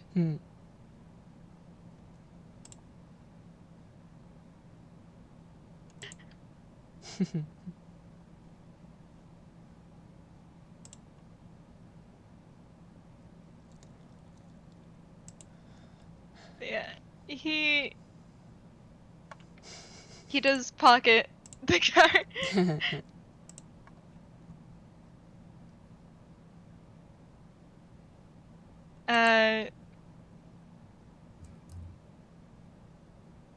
He.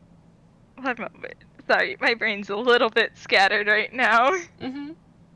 I look over at the culprit, and I hold them very gently. This is a call-out post at Marcy. That's all recording now.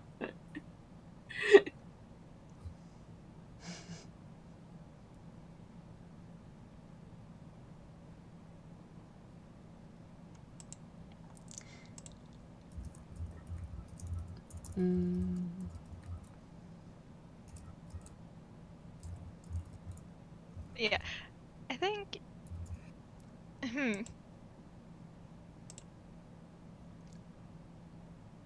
Trying to get brain back in the mood. Yeah. Look away from the gallery, please. Yeah, I hold up. Professor probably wouldn't find that too weird, but Azumi, Camille did mention talking to a cat. He does not even blink at that. Like, not. You can roll insight if you want, but like he did not. That didn't even register as something that he should be concerned about. Yeah, like or anything overall, unusual. Yeah, overall it is not at all unusual considering how many Frankenellis are out there. But Right. Azumi probably knows. Azumi, what? Huh? What? Sorry, 3 DMs just lit up at once. I'm like, oh no, what's going on? I pat you. Camille offhand mentioned that he talked to Jeannie. Yeah, I heard that. I was just like, what was it exactly about Azumi? Yeah, you probably know that Camille does not have that ability. Yeah! No, I was about to, like, say it before my DMs blew up. Yeah, and before things are kind of just blowing up everywhere. It's fine. Yeah.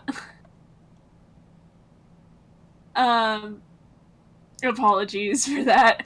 Azumi just kind of has this look on his face, like, what? You what? At Camille?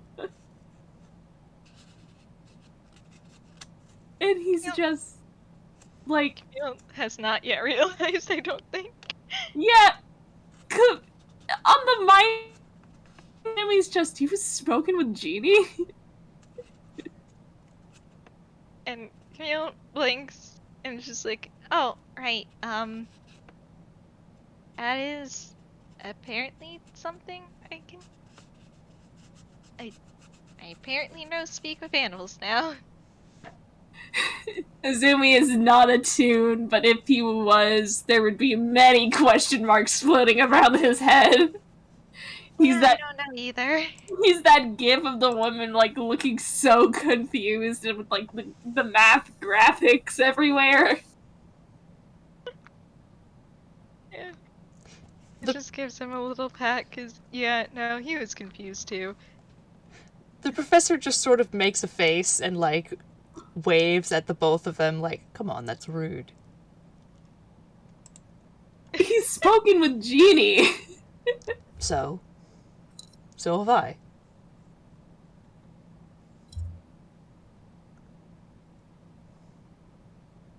Camille, you didn't have speak with animals before.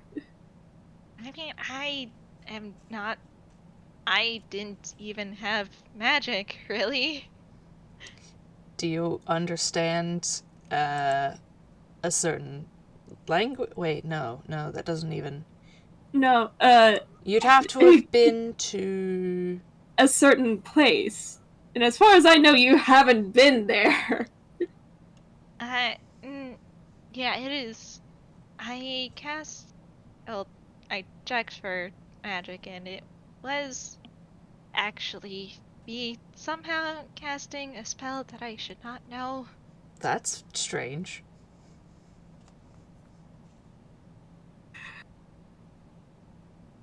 Yeah. I. God, it's related to the poison.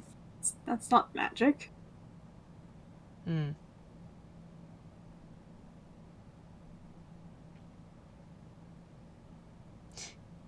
Kind of just. You're sure your other half is human? Real blinks. Like, I'm sure. Alright. What? I'm pretty sure I would know if it wasn't. No, just some races have innate magical abilities, and if you were somehow having, I guess, second magical puberty. Sorry, magical puberty got me. Camille just blinks.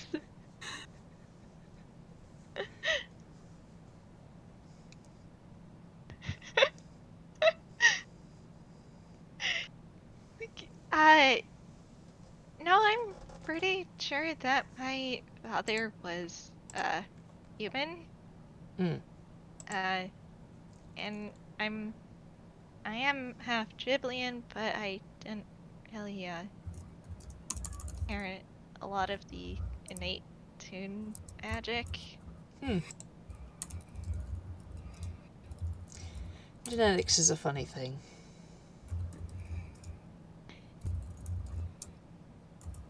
And from what I understand, mine probably got put through a blender at some point. I mean, it sure looks like it.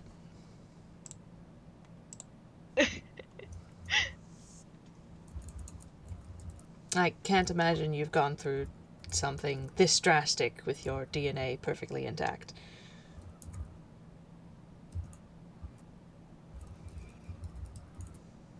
I prefer not to think about that too much. Mm.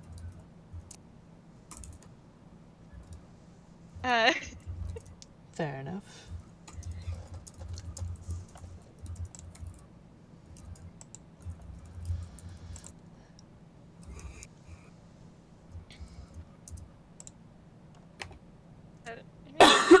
Excuse me. Like, so yeah, there's also that. Not really sure what it is yet, but maybe it's related. Maybe it's just some other weirdness. Can things stop happening to you for like maybe 5 minutes? Please. I do not control the rate at which I'm put into situations, Shiro.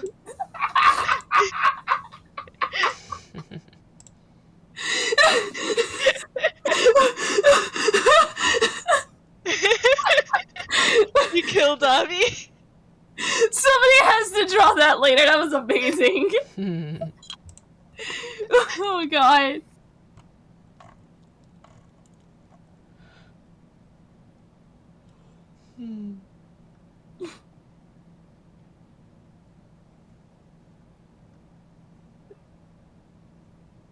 I guess I'll let you know if I figured out anything else on that front.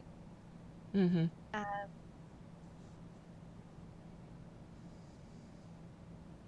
That's about the sum of.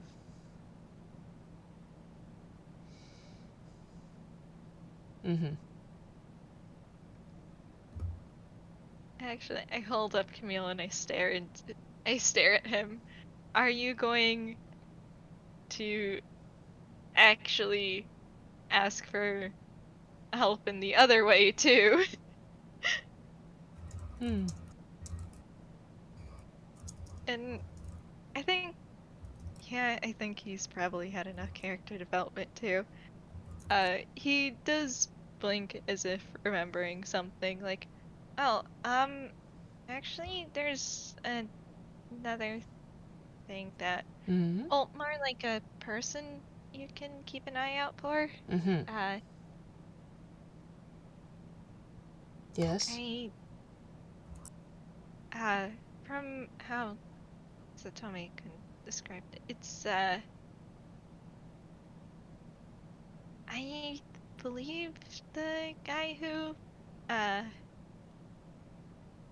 poisoned me. And let's see if he can pull out the notebook. I look respectfully. Okay, we're not gonna have a little circus of fumbling this time. Aw, I'm disappointed. You want him to fumble that much? Have him pull something else out later, I guess. This is a joke. Yeah. And, okay. Because Tom wasn't here! Thank you, Gallery. Thank you, Gallery, indeed. Yeah.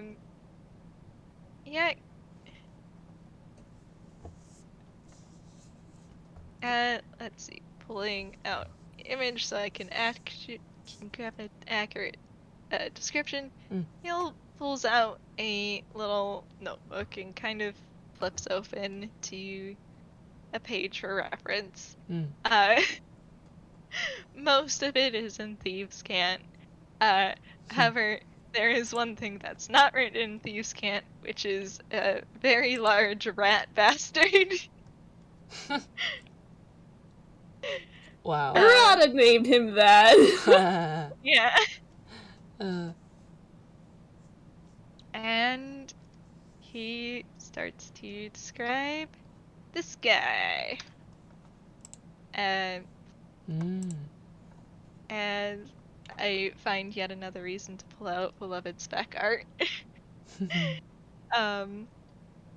He's just like, be on the lookout for a human-looking man with long, sort of silvery platinum blonde hair and a real kind curl familiar. He's don't engage with him if you can avoid it.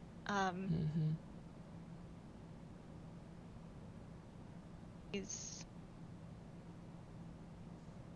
very dangerous. I see.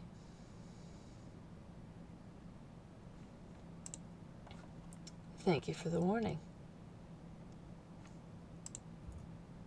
He'll nods, like, yeah, so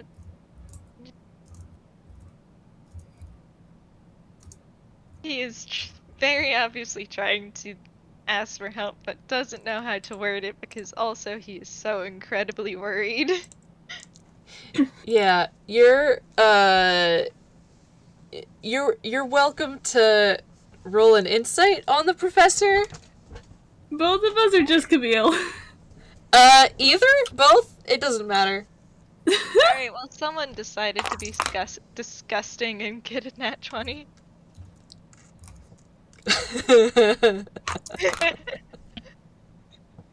Oh, okay. Oh, okay.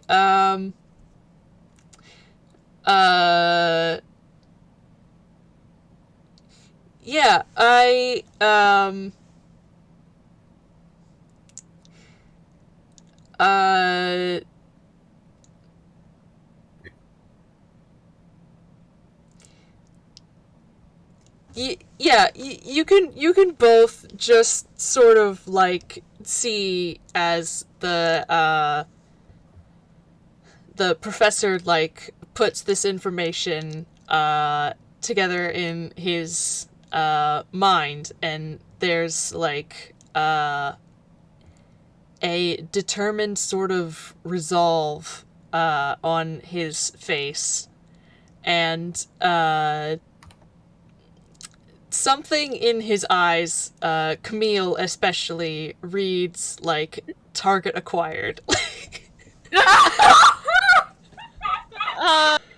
Professor! You gotta give this kid a conniption! He's already got heart problems at 6. You're really gonna do this to him?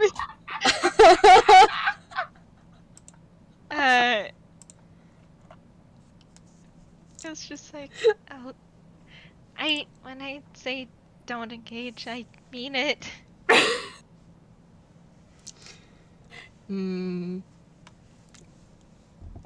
Please, he already has a heart murmur. He doesn't need a heart attack. But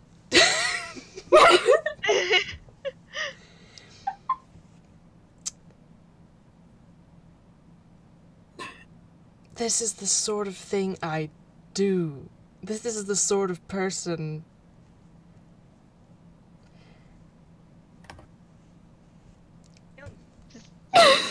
Fucking Man. Azumi just kind of relents and leans back.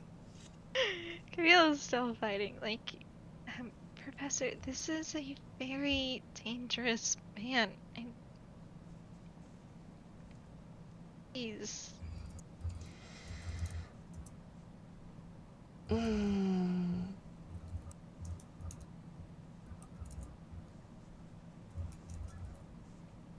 Did you know that,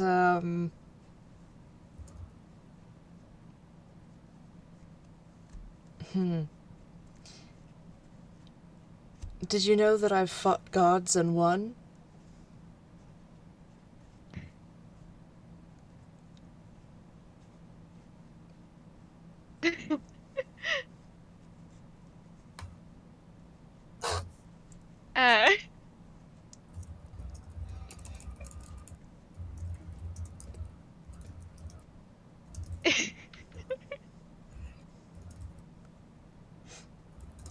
Honestly, the only thing I'm getting out of Camille right now is and.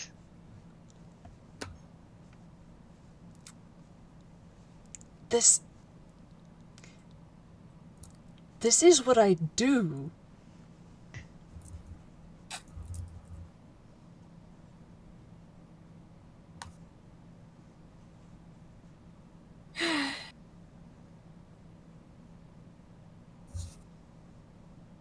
You certainly aren't a detective, but you are as stubborn as one.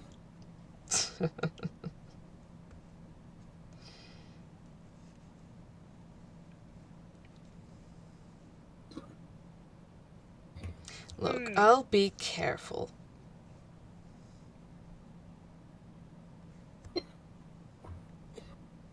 I'm not stupid.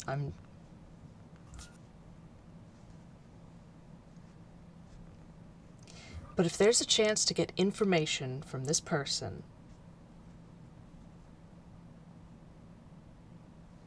I may just be the right person to do it. By the moon, is this what dealing with me is like? Oh, yes, absolutely.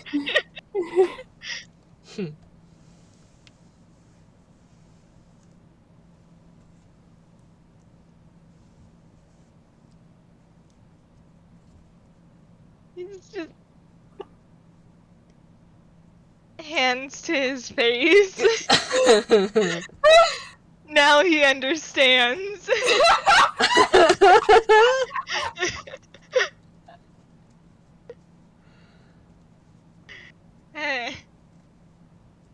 Oh my god. I put my hand in my hands. I appreciate the thought, Professor, but that sentiment is what led to me getting kidnapped. So...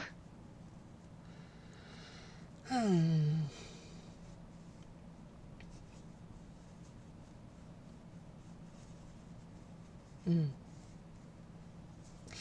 How about this? I won't engage unless I have backup. People with me. Allies.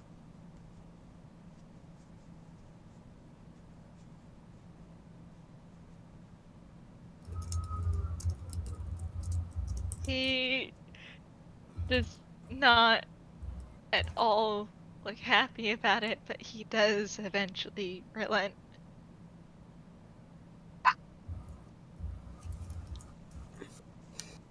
He does eventually what, sorry?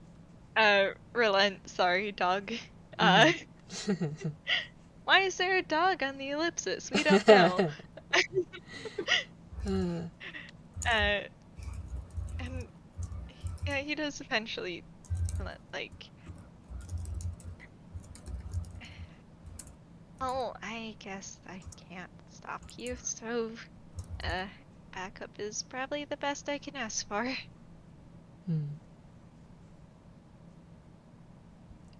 He gives a slightly apologetic look. Like, he doesn't mean to give you a hard time or make you like worry, but this is kind of his thing. Yeah. Yeah. They're all idiots here. Yeah, they are.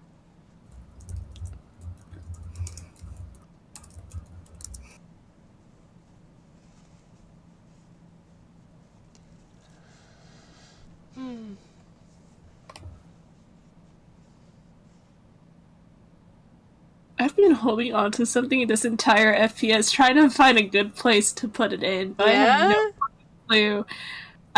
Professor, do you want to roll insight or perception, I guess? Yeah. Oh boy. My god, Professor, stop. I look away. You didn't type it out yet. I look away. Okay, let's see. What did you say? Insight or perception? Either or. Alright, I might be able to get away with this with his mod. Let's see. 16? Alright. Okay. Yeah, I can work with that. Oops, I put it in the wrong... No, I didn't, actually. No, you're in rolls, don't worry. Yeah. As I try to figure out how to word this. So, like, for all intents and purposes, Azumi has been doing a really good job of seeming like he's alright. Mm-hmm. He's been keeping up with the conversation pretty well, and there have been moments where, like, he did... It's because of his fucking mods. He did, roll high enough to hide things. Mm-hmm. But you're, as the conversation is winding down, you might just have noticed, there is a noticeable exhaustion in Azumi's face, despite him playing off as normal. Mm-hmm.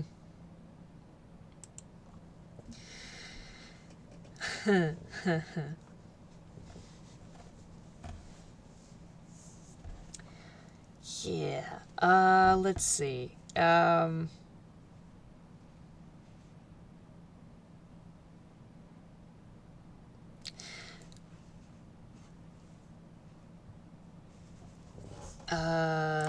me see. Hang on. Let me look something up.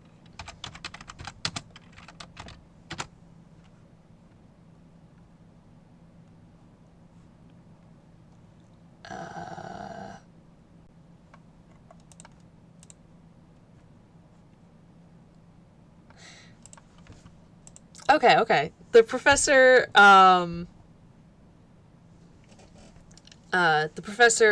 like, off the edge of the last bit of conversation,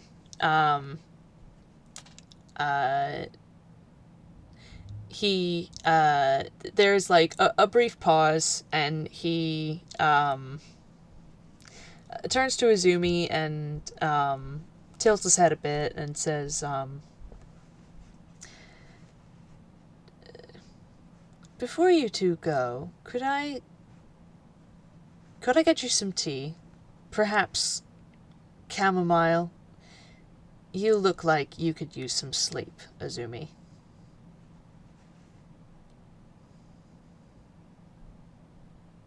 Camille looks over at Azumi.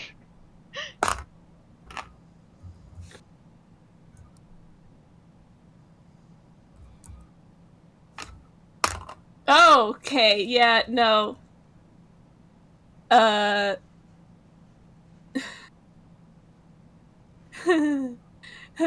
Yeah, your Clash Star advantage is not gonna save you there, buddy. Oh, buddy. Nope. He looks visibly surprised. Mm-hmm. Because weren't you just talking about Camille earlier? And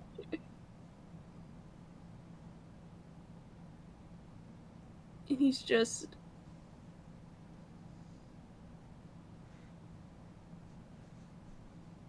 It's been a long day. I've just been waiting to go home so I can rest. Do you have somewhere to sleep?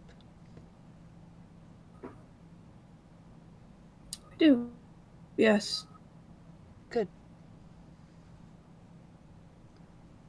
Because I think you will need it.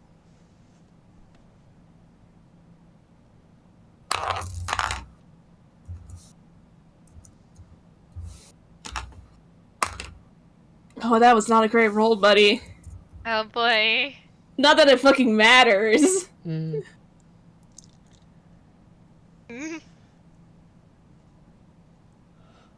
Well, meat's a pizza.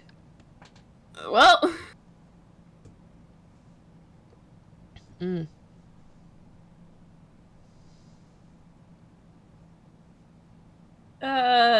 Camille.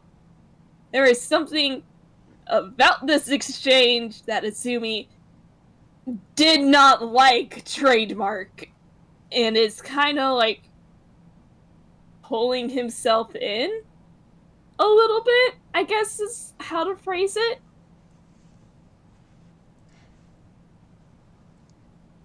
Professor's insight was also like 16. Yeah. Professor, he's kind of, okay, that's the phrase I'm looking for. He's closing himself off after you just expressed concern for him. Mm-hmm.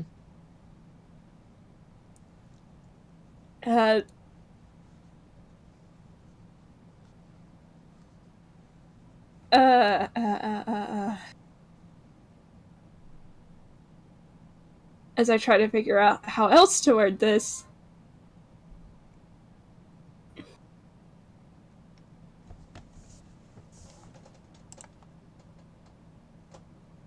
Oh, okay.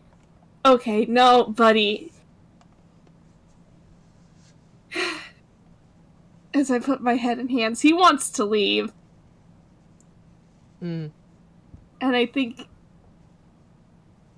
what he says is... In fact, I think I ought to go soon before the roommates start worrying about me. Neil is mentally calling bullshit because, buddy, you were gone for an entire month. Mm. He's letting go of your hand, Camille. And he's going to try and stand up. You're sure you don't want that tea first?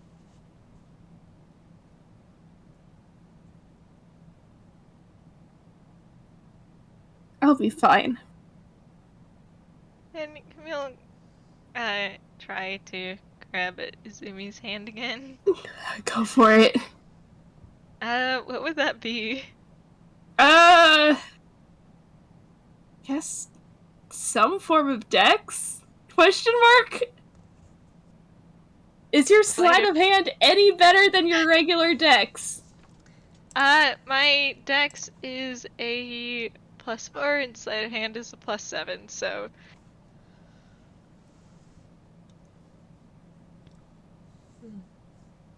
Your point is no.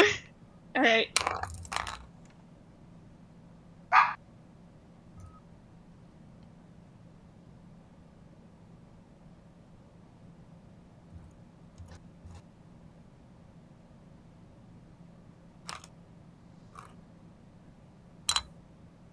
Alright. Okay, you're just rolling poorly on these. Whoa. That was another whiz save. You grab Oh, his buddy. hand. You grab his hand and he visibly flinches. Are they still mind linked?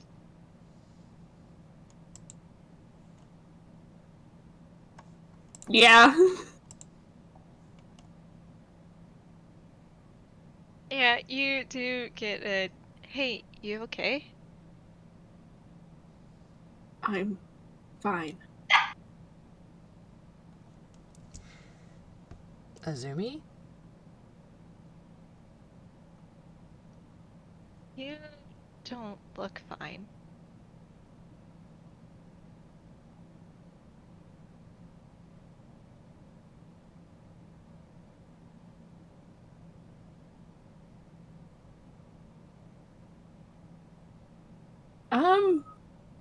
He did fucking fail that whiz save, so, he doesn't really say anything. He is stopped, though, because you're holding his hand. If you're uncomfortable here, we can grab something somewhere else.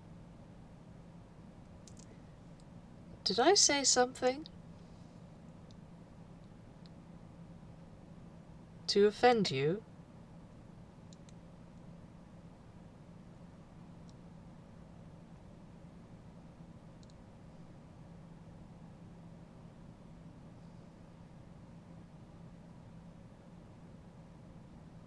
Oh god, oh buddy, okay, that's why that was described earlier like that, okay.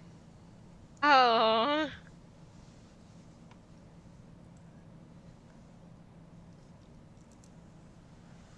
Huh? Guys, he's not giving me anything! He's all Oh no. frozen? Yeah, a little frozen, cough cough numb. Mm-hmm. Man. Mm.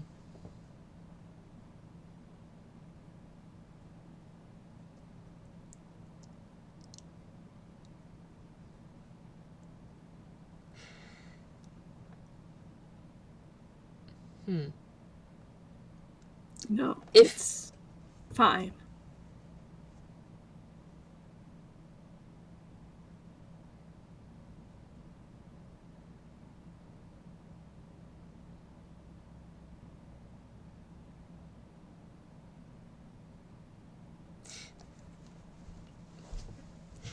The professor is just, like, frowning in a way that's like, are you serious?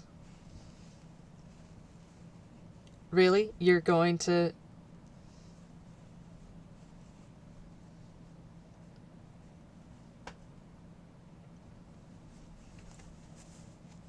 And he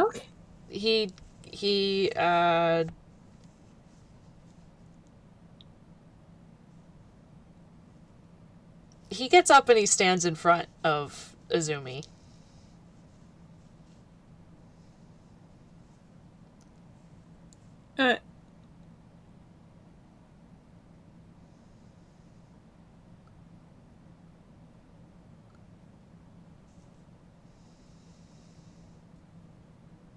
I mean, he's just kind of standing there, Man.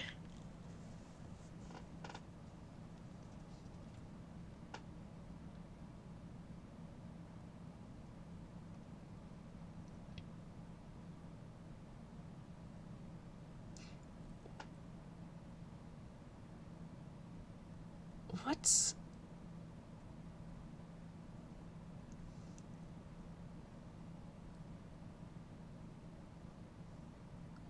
I'm kind of just looking over at the professor because, oh, he does not know what to do.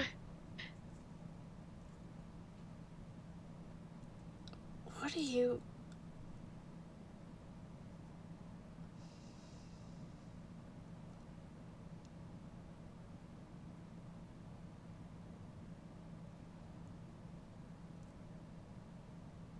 Oh, I could say something. No, we're not gonna say that. Okay, we're putting that away for later.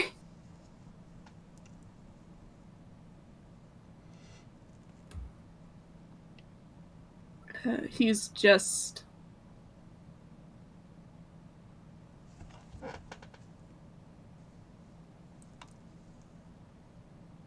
No offense was meant, so no offense was taken. I'm fine. Not really how that works.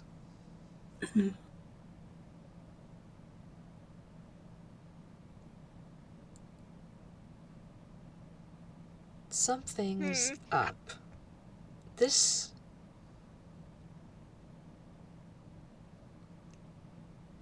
is related to what we talked about, isn't it?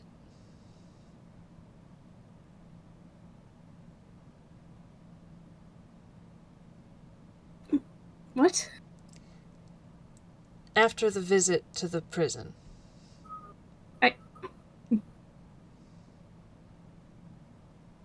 Yeah, noticeable jaw clench.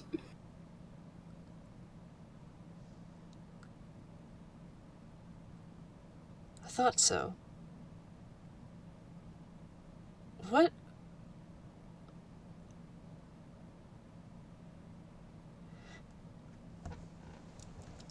What could have possibly reminded you of that?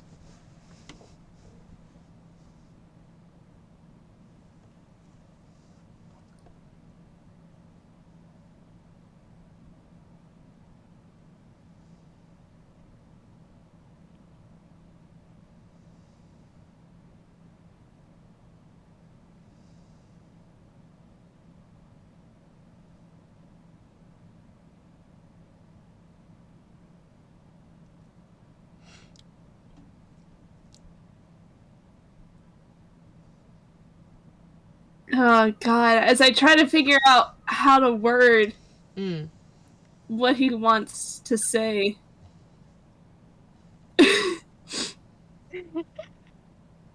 Yeah, Camille's kind of just sitting here holding Azumi's hand. He wants to ask, but also, that would probably make things worse.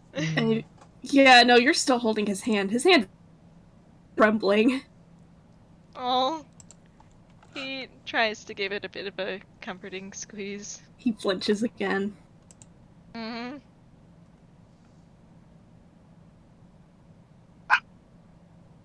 Oh, thank you, Iggy. Yeah.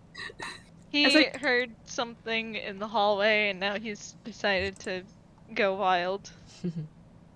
As I try to sit and think about this one,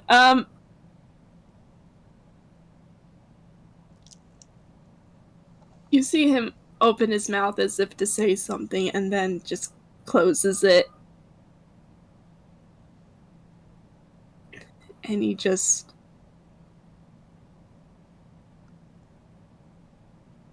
Well, that technically isn't a lie, but buddy, that doesn't help you.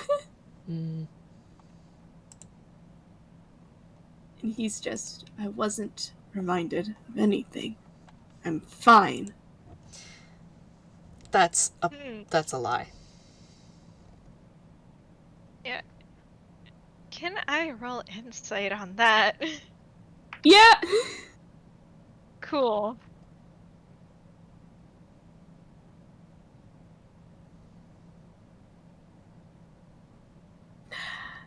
Alright, 22.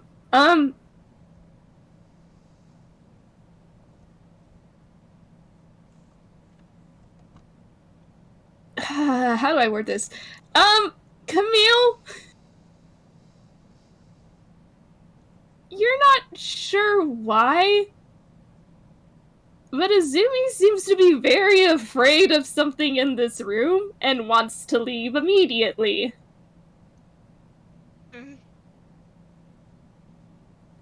Man. And it may be because he might be having something similar to a panic attack. Yeah, Camille's gonna shoot the professor a look before he's just like, why don't we go get some fresh air? And he hops off the couch. Yeah, Professor at that, he's gonna just kind of like frown and back off.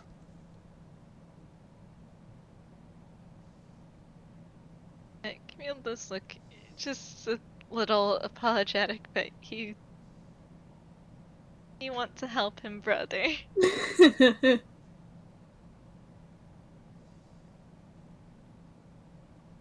Yeah, almost robotically, Uzumi's following after you, Camille.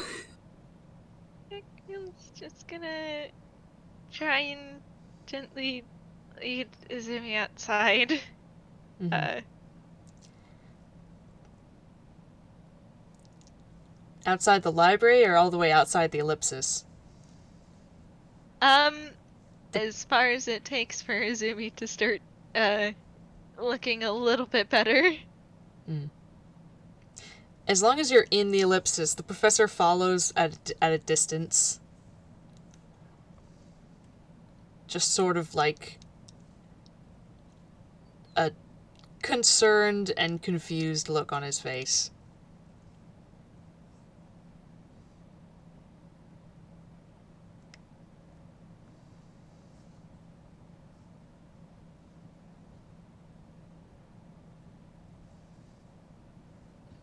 Does Azumi need to go? I don't know how else to say it. It's very staticky, right now for him. I think he just needs, like genuine space.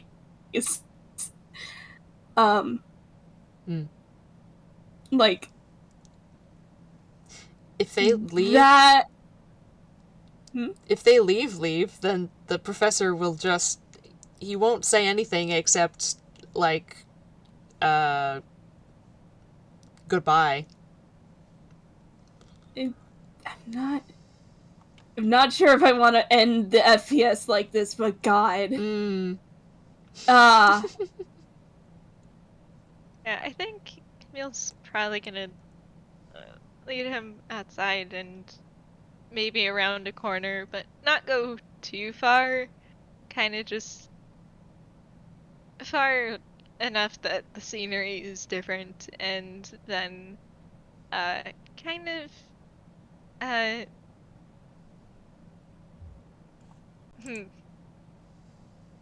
if Izumi does need space, he will like let go and take a few steps back.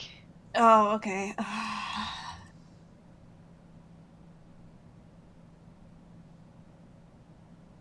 Okay, that was better. Okay, finally. They probably make it to, like, a different room at some point. And he just takes a very sharp intake of breath. And on the mind link, Camille, you're my hand.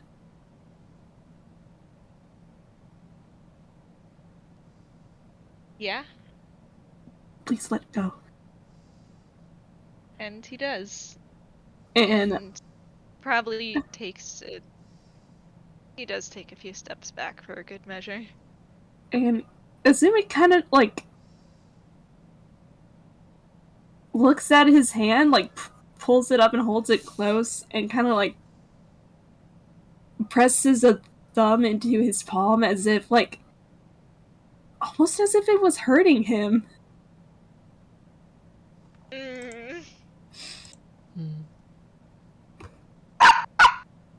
but he does, thinky Biggie, he does take a few moments to breathe and kind of steady himself.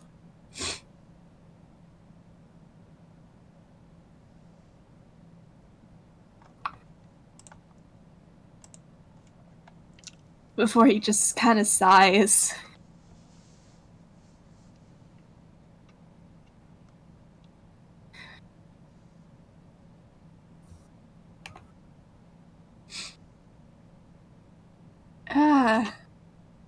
He doesn't really say anything, but you do notice that he is, like, getting somewhat better. Kind of. At least he's not panicking. That's good, at least. Yeah.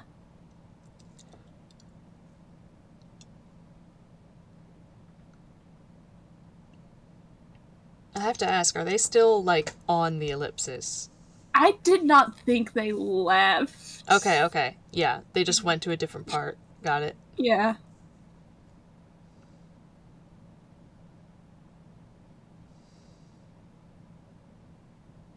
I think after it seems like he's calmed down at least a little, Camille's just gonna...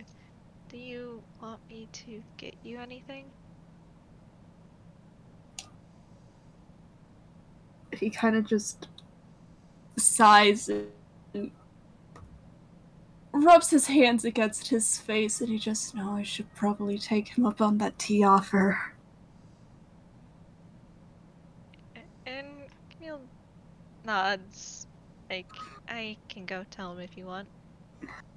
He nods. And he's going to, scurry off to go, talk to the professor. Like, hey, Zumi's having a panic attack. Why don't we get some tea? Oh. The professor just sort of looks, like, annoyed at himself for a moment and shakes his head and says, of course, and he'll go make some tea. And before long, he will bring it out and I'm not sure exactly where they are. He's just gonna usher them into the nearest room that has, like, chairs and a table. I was gonna say, if they're not in a room that does have, like, chairs and a table, Azumi might try to go back to the library, because that's where they were. Mm-hmm. Yeah, library's a good place, so... Yeah, he might have been, like, just in one of the hallways, so... Yeah, he's got it set up there. And he doesn't say anything, he just wordlessly, like, you know, sees you come in, pours everybody a cup.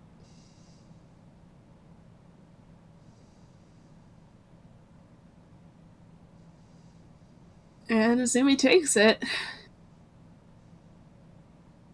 I'm sorry to say this, but he's gonna pretend that did not happen. Mm-hmm. Oh, buddy. Uh, I think for now, at least, Camille's gonna give him that. mm-hmm. Cause, maybe not the best to push more right now. Yeah. He takes his own cup with, the thanks to the professor. Mm-hmm.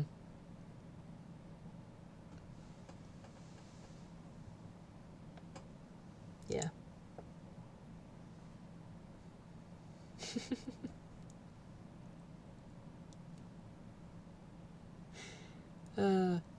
They all just sort of have tea in relative quiet.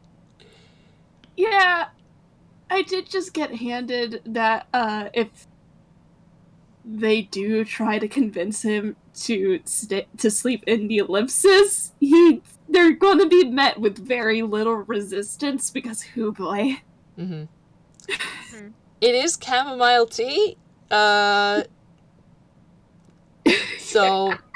you might have a. I mean, you might have a. Considering your level of exhaustion, you might have a sleepy boy on your hands. Yeah, he's very tired. worst comes to worst, we can always pull the same stunt from earlier. Oh god, in front of the professor? You're gonna fall asleep in Azumi's lap in front of the professor? They are very comfortable chairs. Yeah. Yeah, and Camille probably has been, at some point messaged, his, even more of his brothers back home that, he might be getting home a bit late, tonight, because the moment that he knew he was talking to the professor, because, yeah, that's just a recipe for things happening. Mm-hmm. Oh boy. Yep. Mm-hmm. And after, getting a bit kidnapped, he does figure it's best to play it safe and, communicate. Yeah.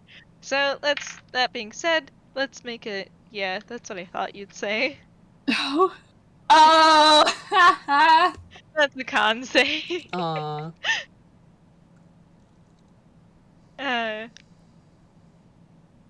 So yeah, he finishes off his tea and he does start looking a little drowsy.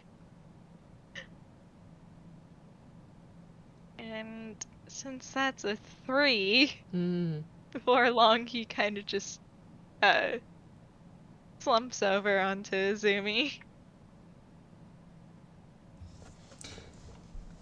And seeing this, the professor just sort of cracks a smile and probably breaking the silence, says to Azumi, I do have sleeping arrangements.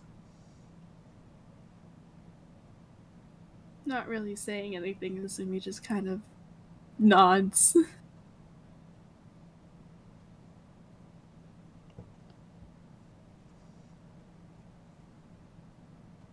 And he kind of just makes a motion as if to, like, pick up Camille and carry him. Mm-hmm. He will follow you. Yeah. He'll lead the way to one of the nice rooms. Got a bed in it. Maybe 2 beds.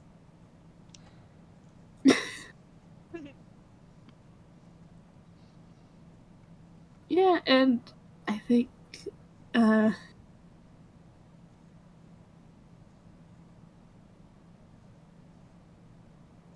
being brought to the bedroom, Azumi just kind of starts to, like, set Camille down in one of the beds and just kind of, he's definitely not a big brother, guys. You know what's happening. Definitely not. Mm-hmm. Before he also just kind of sits on the edge of the other bed for a moment and kind of just rubs his hands against his face. Mm-hmm.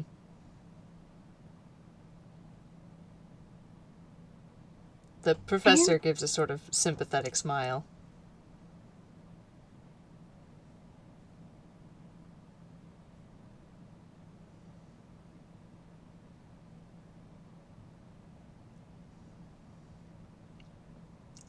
Were you going to say something? He was, but he's giving me that same vibe of, like, trying to open his mouth and say something coming out. And I think it's just genuinely because he's so tired. Mm-hmm.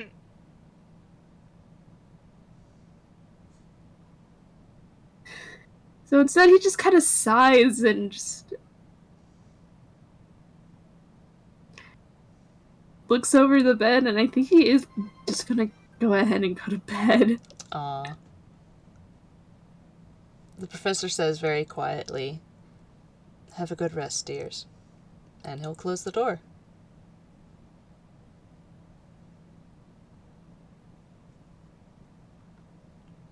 And is that maybe where we want to leave it? Yeah, I'm good with I that. think so. Yee. Oof, I'm sorry about that. I was not expecting it to go that far. That's okay. He got the boys to take a nap! Yeah. Oh, lovely. Oh, this was incredible. Oh, that was. Oh no, I'm sorry. We did a 3-hour one. I'm sorry, guys. It's okay. It happens. We did it again. Oh no. Nah. Woohoo. Oh, right. Thank you both for doing this FPS with me. Thank you for having us. Yeah. Thank you. I hope you enjoyed some of the fun lore tossed your way. Yes. Very much. That sure was a well-placed nat one. Oh, God, yeah. Oh. Alright, and thank you everybody for listening. Everybody, have a good time zone. Good time zone. Bye. Bye. Bye.